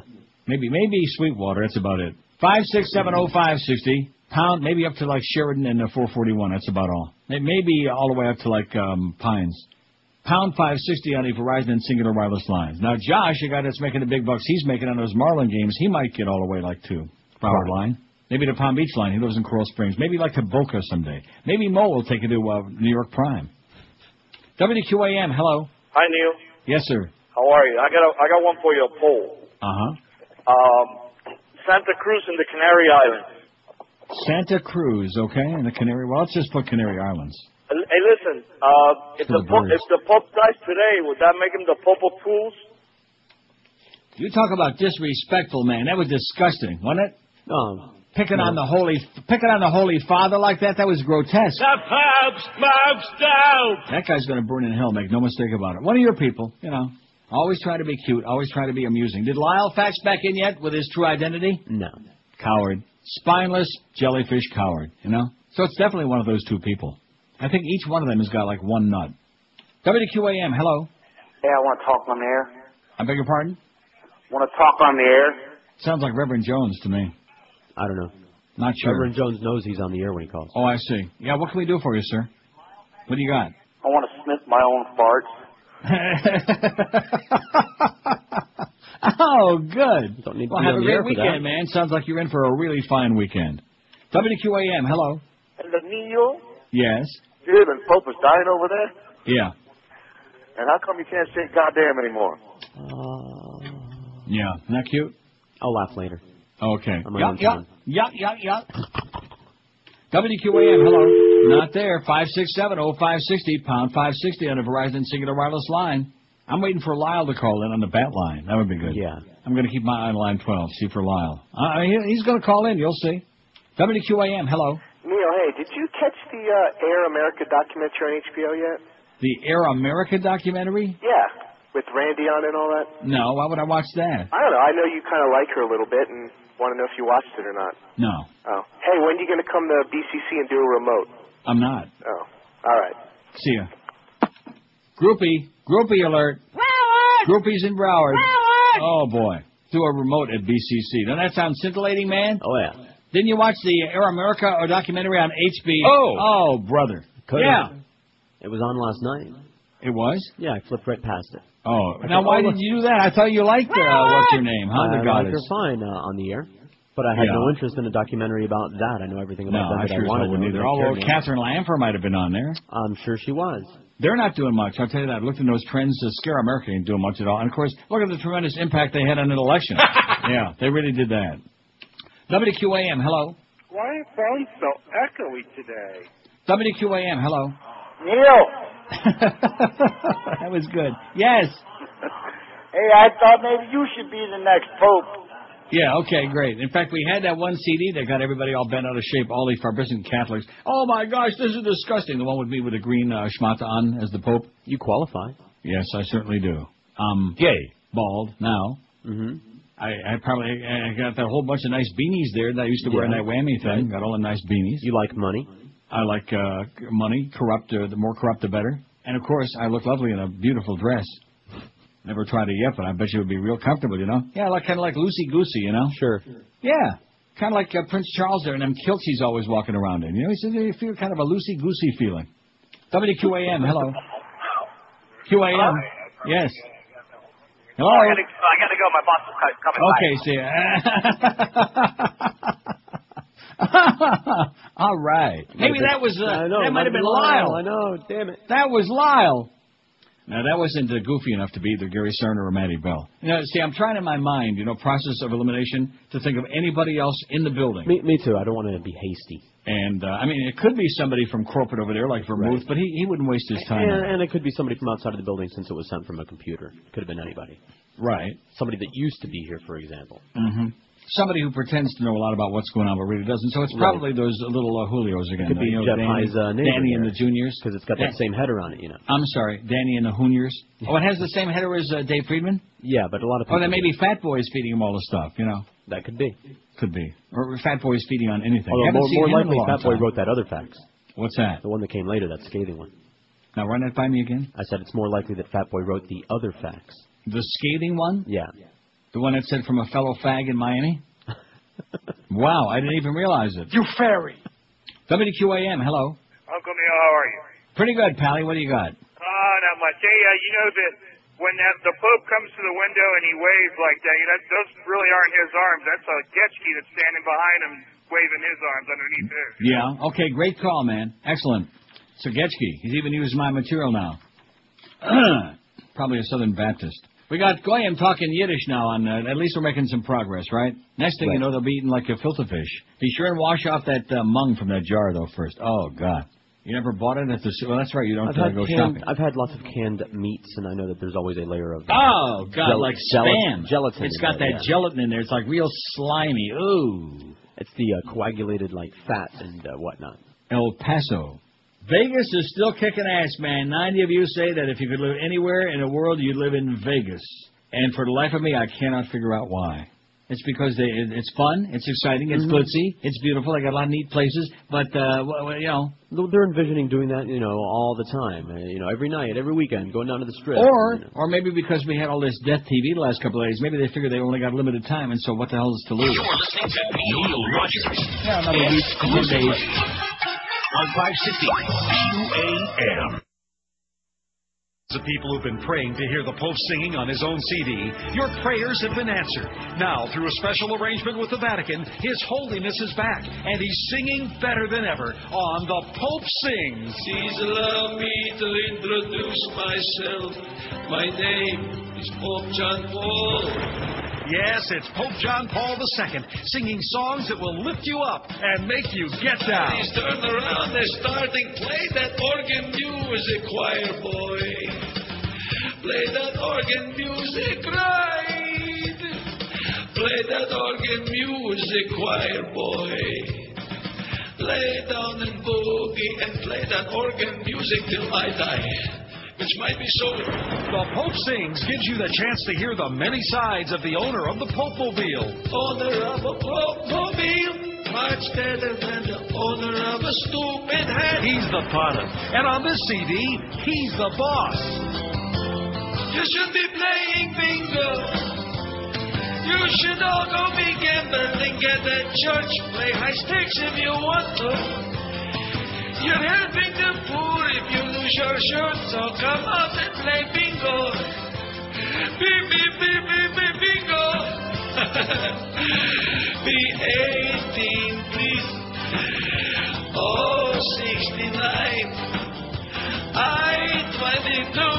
Wait a minute. The Pope Sings is available now at a special introductory price. Get it and save yourself $5. Yeah, the kind I like the best on his album is the one called I'm dying over here. 118 at 560 WQAM. It's Death Watch TV, baby. All Terry all day, all Papa all day, and God only knows what'll be next. You never know. Jerry. It could be Jerry. Terry, Papa, then Jerry. Could be Lyle.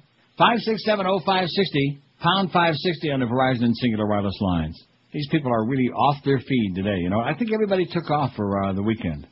I think this is the beginning of the, well, maybe last week was the beginning of the real heavy duty, everybody's going out of town thing. Okay. WQAM, hello. Hey, Neil. Yes, sir. If today's trying to get through to you, today is any indication of April's number, you got to go through the roof for the month of April. What does that mean? I got this phone is dead as a doornail. Been trying since 10:05 this morning, and there's no answer. It's busy all the time. Yeah. Hey, I want to nominate Crawford, Texas. I figure if we all move there, maybe we can move the whole world. You know, for the poll. Okay. Yeah. Hey, one other quickie.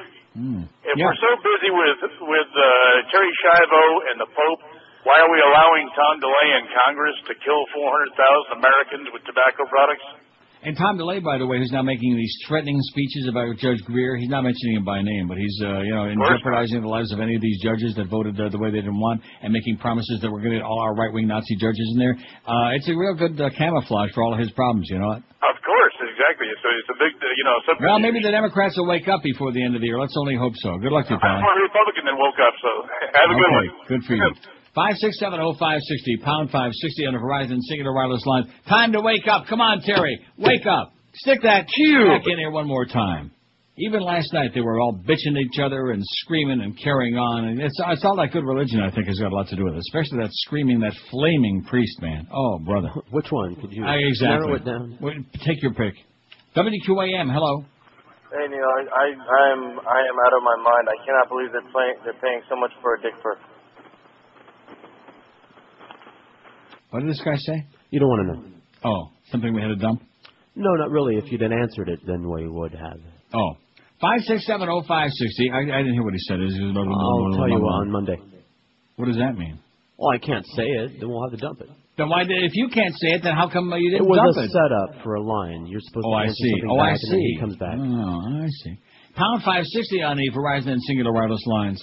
WQAM, hello. Neil, my friend. You're all so clever today, you know. It's just amazing to me. I must have been working on it. Yes, sir. It for you. I just love thinking about you when I think of the Prince of Peace. Yeah. Peace of what? In June. WQAM, hello. QAM, with their radio turned up so loud it sounds like they're inside of it. QAM, once, twice. Arrivederci. WQAM, hello. Hi, Neil. Yes, sir. Oh, I got one for you, Paul. Okay. Abu Ghraib. Yeah, okay, great. Like I said, WQAM, hello. Yes. Little Prince Haiti, it's a paradise. Right. Now watch Josh put it on there. No, not buying it. WQAM, hello. Hey, Neil, what's going on? How you doing, sir? Not too bad. I'm the gentleman that spoke to you about trying to get into the broadcasting business, or the young man, I should say. Yeah. Actually what did I tell you then, sir? Forget about it. Right. Forget about it. Forget about it. And then some. Forget about it. I actually started the paramedics firefighting course to be a paramedic for Cemetery Village. Yeah. I was actually calling just to say hello. Definitely tell you that I've enjoyed your show for numerous amount of years. Only 25. I've been listening since I'm a little kid. But also, I had a question for you. As far as you switching over, which obviously is in the air, do you feel that you would lose some of your local customers? I mean, like me personally, it's the only reason why I'm asking, realistically speaking, there's customers that believe, hey, why should I pay for radio? But 9 times out of 10 in life, you get what you pay for, you know what I mean? Yeah. So, I just wanted to know do you think you would be happier on Sirius Radio, or are you comfortable with how you are? You don't understand. I'm not going anywhere. I've got 4 more years to go on this station. If Sirius picks it up, it would pick it up off of this station. Yeah, but I thought your contract ends at the end of this year or next year. No. Oh, okay. I apologize. No. I apologize. I'm not always a complete yes, But they would just pick it up off of this station. That's all. We'd still be on here, and you could either listen on Sirius, and or if you have it, or on the radio. Okay. Well, listen. People take life too seriously, and honestly, after a stressful day, even my 5-year-old son and I, we sit here and listen to you. We listen to the Mad Dog, and it's just, to me, it's just funny. And it honestly, not to sound corny or cliche or any ass kissing, seriously, it just gets to a point where just to listen to you kind of breaks up the monotony of the day and be able to, kind of move on. You know what I mean? And well, it's a your service, man. Take it as a gift on the day of your daughter's wedding. Have a great day, Pally. There you go. You too. 5670560. I think I talked him out of this business, okay? And now maybe Lyle would like to talk you back into it, okay? Do we have a fax from Lyle? No. Well, why not? Lyle is a liver. Let's see. Okay, they said all this commotion over. Oh, I see. Oh, how sad. See, I think other than people who are on the air who think they're funny, like Joey, for example, or maybe Alice Bennett, who think that they're very amusing. The only thing worse than that is callers who think that they're very, very amusing. They work on it. They sit there just scratching their head and scratching their balls. Oh man, this is gonna just kill him. But like I said, man, the check looks the same either way. So thanks a lot, Lyle, for that big fat check. Lyle, you know who Lyle probably is? I just changed my mind. Who? Duff. But not writing on his own. See, I can just see Greg standing over his shoulder at the computer, dictating it. Conjuring that image up in your mind? Can you see it? Yeah, I can see it. Okay. But I think as soon as Greg leaves the room... Something to think about. Something to think about. Then he wrote that other fax. Which other one? Oh, the one that said... You fairy. WQAM, hello. Why don't you put Tiny on the feeding tube, you bastard? Oh, Tiny's still on the... Yeah, don't pull it out. WQAM, hello. Neil? Yes, sir. Hey, how about Ireland? You want to go what? Ireland. For the poll, Ireland. Ireland. Like a city maybe? Like Belfast where they're all killing each other? Just Ireland. It's all Ireland. Okay, let's put Ireland on there. The Irish Isles. The not-so-violent part of Ireland. Okay. Well, where's that? South. Southern Ireland. Yeah. South. Southish. Yeah. I don't know. They're kind of like pasty. Although the hills are green and they're alive with the sound of music. Is what I hear in Ireland. Of course, there's a lot of green beer and yellow beer and whatever. Drunken Irish sluts. Yes. There you go. What's not to like? Italian media reports the Pope is dead. Really? This moment. You know something? It's just amazing. We are on top of it. This moment, it just went up on the screen. Wow. The Italian media says the Pope is morto. Dead. Finito. Adios, Papa. You're listening to Neil Rogers exclusively on 560 QAM. Friday, you bastard. If you're one of the millions of people who've been praying to hear the Pope singing on his own CD, your prayers have been answered. Now, through a special arrangement with the Vatican, His Holiness is back, and he's singing better than ever on The Pope Sings. Please allow me to introduce myself. My name is Pope John Paul. Yes, it's Pope John Paul II, singing songs that will lift you up and make you get down. Please turn around and starting play that organ music, choir boy. Play that organ music right. Play that organ music, choir boy. Lay down and boogie and play that organ music till I die. Which might be so. The Pope Sings gives you the chance to hear the many sides of the owner of the Pope-mobile. Owner of a Pope-mobile, much better than the owner of a stupid hat. He's the potter, and on this CD, he's the boss. You should be playing bingo. You should all go be gamblers and get that church. Play high stakes if you want to. You're helping the poor if you lose your shirt, so come out and play bingo. Beep, beep, beep, beep, beep, bingo. Be 18, please. Oh, 69. I 22. Wait a minute. Cheap. The Pope Sings is available now at a special introductory price. Get it and save yourself $5. Hurry! The Pope smokes dope! Oh! The Pope smokes dope.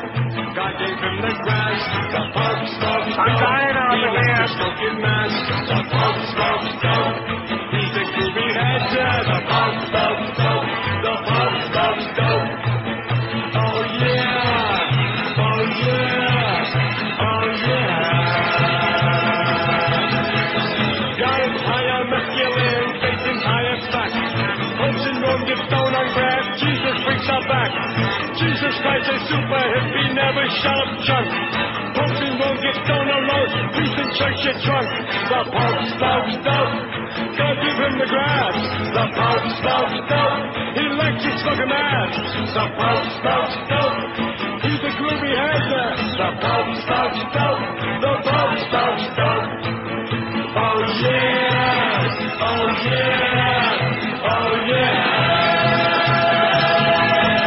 Now Captain Jill went up the hill to fetch a pail of water. Jill forgot to take a pill. Now she's got a daughter. Taking pills is not a joke for a groovy Pope. Birth control can deal took a marijuana smoke. The Pope smokes dope. God gave him the grass. The Pope smokes dope. He likes his fucking ass. The Pope smokes dope. He's a groovy head down. The Pope smokes dope. The Pope smokes dope. Now, you notice they've got the disclaimer on there about the Vatican media says that the Pope, or the Italian media says the Pope is dead, but CNN hasn't independently confirmed. We must wait for official word from the Vatican. Oh, yeah. Before we celebrate. Oh, yeah. Oh, yeah. The Pope is getting higher. The Pope is getting higher. The Pope is getting higher. The Pope is getting higher. What do you say? What do you say to look at that, it won't stop. He just wound up like an alarm clock. What do you say to somebody who worships a guy in a dress? You fair in the grass. The Pope smokes dope.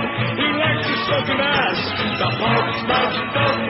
He's a groovy actor. The Pope smokes dope. The Pope smokes dope. The Pope smokes dope. The Pope smokes dope. This is the epitome, or as Edgar Allan would say, the epitome of what's wrong with the world today.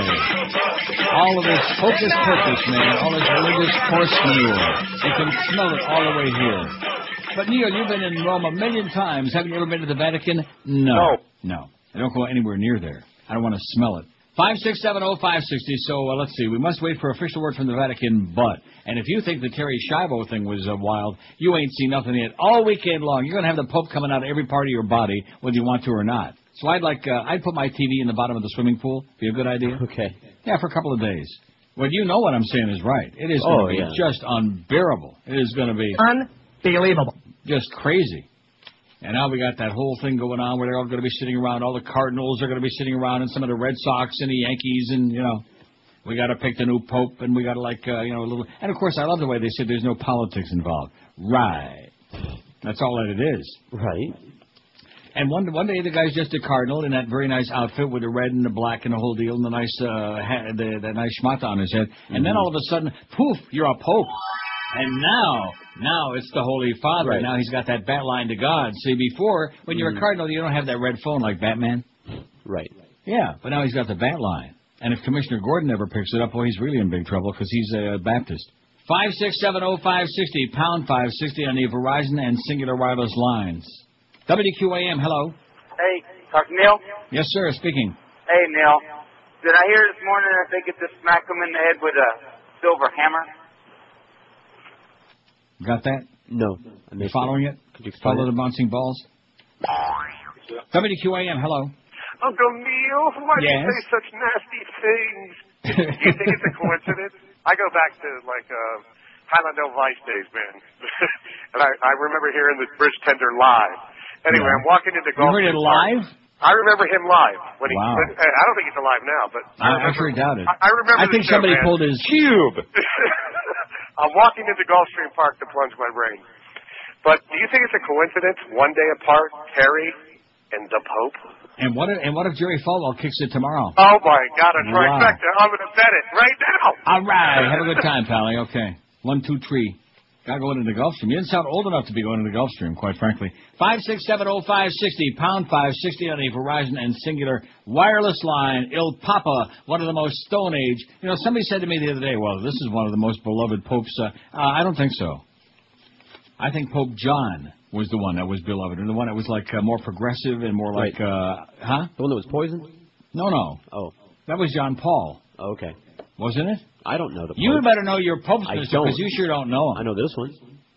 What about the guy? Now, who was it that played the Pope in Godfather 3? What was his? A good actor, famous. Yeah. Was it? Oh no! Don't tell me. Oh my God! It's on the tip of my tongue. Do a little Google there on Godfather 3, Josh, and see the cast who played whatever the Pope. He's the one that died in his sleep. He had a cup of tea and like that, and he died. He croaked. Some bad stuff. Maybe there was sorbitol in the tea. I know it was killing you the other day. Maybe it killed the Pope. Yeah. Now, Pope John, the little chubby fat one, he was the popular one. He had the magna cum laude, all that crap. How is it possible? Seriously, stop and think about it. People are so tremendously brainwashed and manipulated. What you're doing to your kids is criminal, man. It's a sin. It's a sin. Subjecting them to all this crap. And then, of course, subjecting them to be molested on top of it. Just as a little extra bonus, no extra charge. Now, isn't it interesting that before he croaked, he managed to just, probably not to say it, but to have one of his flunkies say it yesterday about how terrible it was about what they were doing to Terry Schiavo and her death. She was starved to death and she was murdered. It was murder and stuff like that. All of that stuff. And like I said before, many of the mafia people, they got like the full burial and the whole thing, the whole ceremony in the church, because they came up with the big bucks, you know? That's what it's all about. Right. The big bucks. And when you got like 8,000 child molestation cases you got to pay off to pacify these people, you got to have the big bucks. Listening to Neil Rogers exclusively. 560 QAM. In Miami town, 560 WQAM. The Pope has flipped his lid. Yes, the Holy Pontiff has gone nuts during the Pope's clearance sale at the Pope's Used Car City. Honest John Paul has gone crazy. Just check out these crazy prices. Right now, a 1975 Escort, $102,000. A 73 Vega, $105,000. A 74 Gremlin, $107,000. Right now is the best time to make a deal with the Pope, because right now the Pope will make more money than ever. And don't forget the Pope's ironclad guarantee. Get the biggest price on any model used car or truck anywhere, and the Pope will charge you at least $100,000 more for it.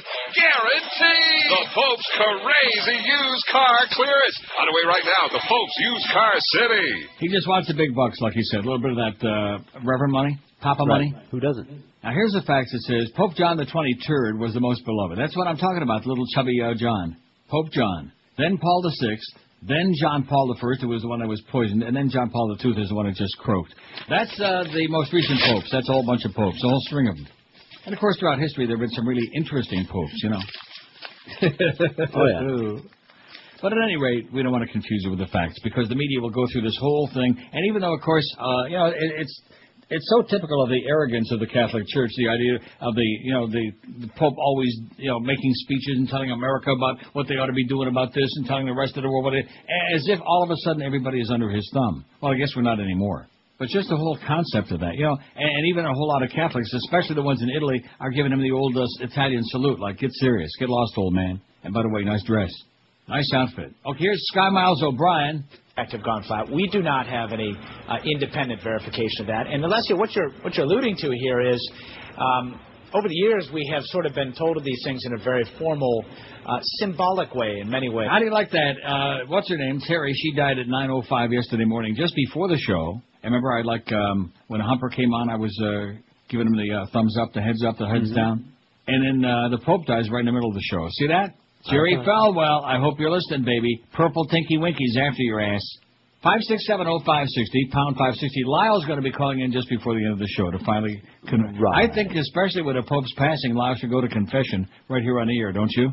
Absolutely. Make a full confession. Come out of the closet, identify yourself, hold up your hand, be a real man, stop with all the anonymous BS, Maddie. I mean, come on. See, the reason I'm thinking it's him is because Sarner is at least supposedly a salesperson, so you would assume that he's got to be doing like maybe a few sales calls, something, at least putting on, Right. I don't think he's got as much time. But Maddie, of course, what is he going to do?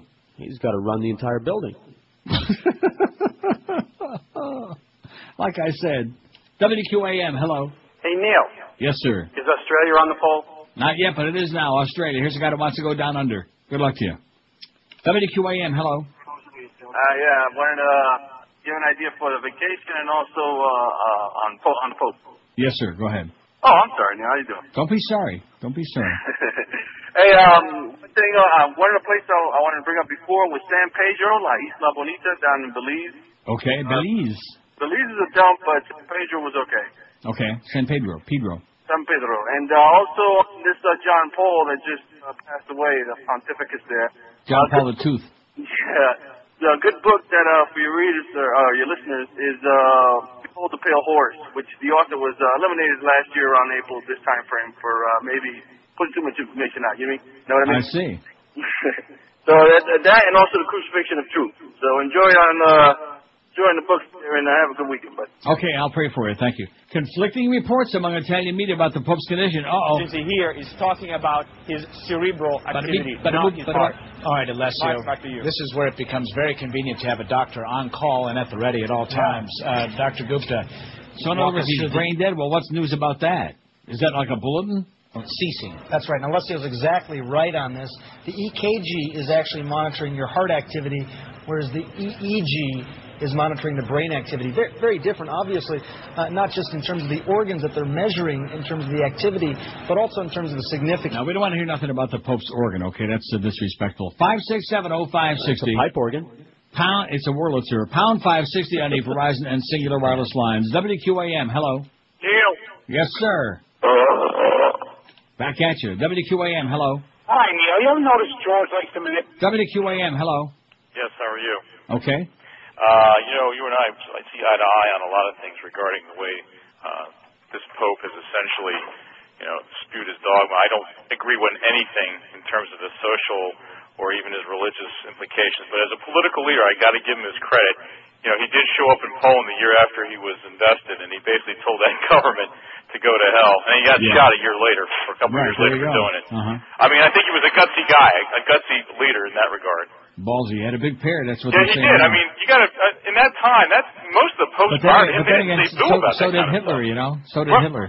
Right. I mean, those guys, they didn't say boo about that stuff. And he had the guts to come up and say, no, you're wrong. When Hitler marched to Sudetenland, he had a big pair, too, and they just all laid down for him. That's what happens with the Pope. Yeah, but, I mean, he did have the stones to show up and basically tell the communists to go to hell at that point. And I give him props for that. Okay. I mean, I disagree props with, like I said, with... Props for Pops, okay? Later. Thank you. Props for Papa. Let's have some props. Well, if there's any expression, man, it just really just rubs my ass the wrong way. That's it. Props. Oh, God. Please.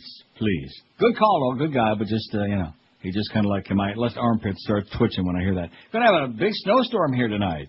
Might delay my flight tomorrow. It's like double digits. It's pretty nice now. It's like in the 50s, and it's going to be like Sunday in the 50s, and or maybe Monday and Tuesday. But my luck, the one day I'm maybe flying a little bit.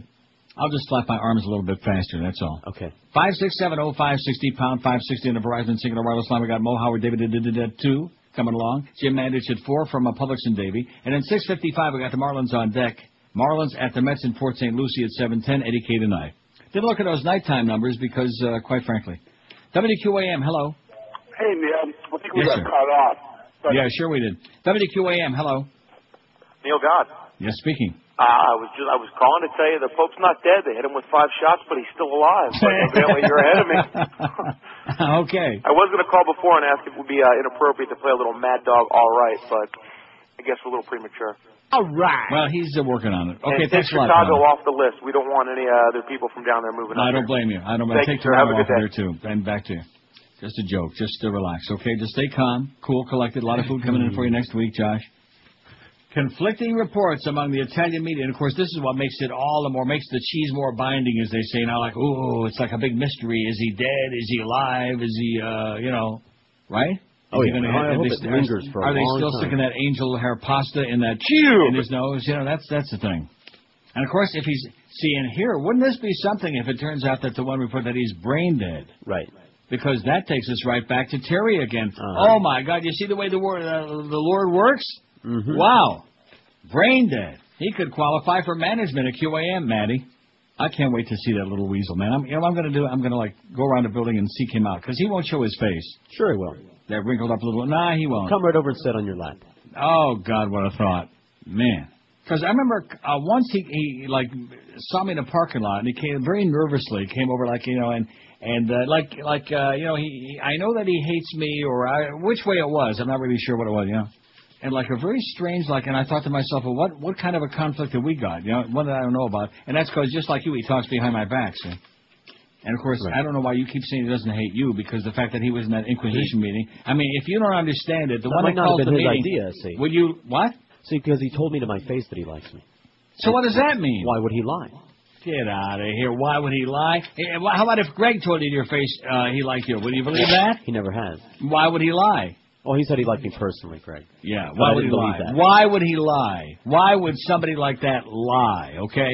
Because he has nothing to gain. Why would he lie? Greg. I don't know. Think about it. Okay, listen, I'm trying to tell you right now, the one who calls the meeting, that's the traitor right there. Okay. When they have a meeting and they call you in twice in the middle of the show and yank you out to give an inquisition and a song and a dance to try to find an excuse to fire your little ass, don't give me a song and dance about how he likes you, okay? Because he told it to your face. Are you really that naive? I know you better than that. You're not that naive. What makes you think he called the meeting? I beg your pardon? What makes you think he called the meeting? What was he doing in the meeting? What was he in there for? Who is the one that went running and screaming about eating that we can't see on air anymore because Dwight Lauderdale and Joyce so he knocked me out for some brownie points. A lot of people do that. Brownie Hound, man. Not brownie points, Brownie Hound. Now you got Maddie Bell. And don't you remember that little incident? Who was it he was chasing around the building with a skirt on? Who was that? I don't know what you're talking about. 152 at 560 WQM. The Pope is either dead or just very close. I mean, all depending on who you believe. Maybe you got to read Corriere della Sera. Della Sera. It's just so nice the way they say that, And then they give you the bada bing like that. Hey, all you horse racing fans and poker players, Pompano Park Racing and Poker has the gambling action that you're longing for. Located just a half mile both from I-95 and the Turnpike, Pompano Park features free admission and free general parking every day. Live harness racing in the poker room is going on every Monday, Wednesday, Friday, and Saturday, like tonight and tomorrow. Poker starts at noon till midnight. Live racing gets underway nightly at 7:25 and a p.m.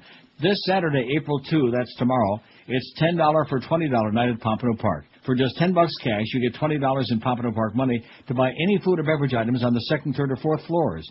Coupon books are sold at both the clubhouse and grandstand entrances from 6 to 9 p.m. That's $10 for $20 night tomorrow, Saturday, April 2. And coming up on Monday, April 4th at Pompano Park, it's the next free spaghetti dinner night. That's one of the highlights of the year at Pompano Park. The first Monday of every month is free spaghetti dinner night. And, of course, all you got to do is buy a program. And they give you a little coupon. You go up on the fourth floor, you get a free spaghetti dinner. Be sure and bring your own teeth. Pompano Park, a block south of Atlantic Boulevard on Powerline Road. Call 954-972-2000 for the current racing schedule, or go on the wicked web at pompanopark.com. Don't forget, post time tonight, 7:25 at Pompano Park. You're listening to Neil Rogers exclusively on 560 EAM. So Rogers got. Bye to American Idol. If I see another special, I'll become suicidal. And no one cares which one of them takes the title. It doesn't matter which of them wins. Take a look at Clay and Ruben. Oh my God. We knew that all hope was lost when Jennifer Hudson was booted off. Who the heck was casting votes? John Stevens thought he had it made, but he was born in the wrong decade. Simon said he couldn't hit the notes. And LaToya London really sung, but she's not as big as William Hung. When he sings, it sounds so wrong. How do you ruin a Ricky Martin song? Will Fantasia or Diana be shown the door? Don't think I can take the show anymore. At least not until season 4. Till then, the music's dead.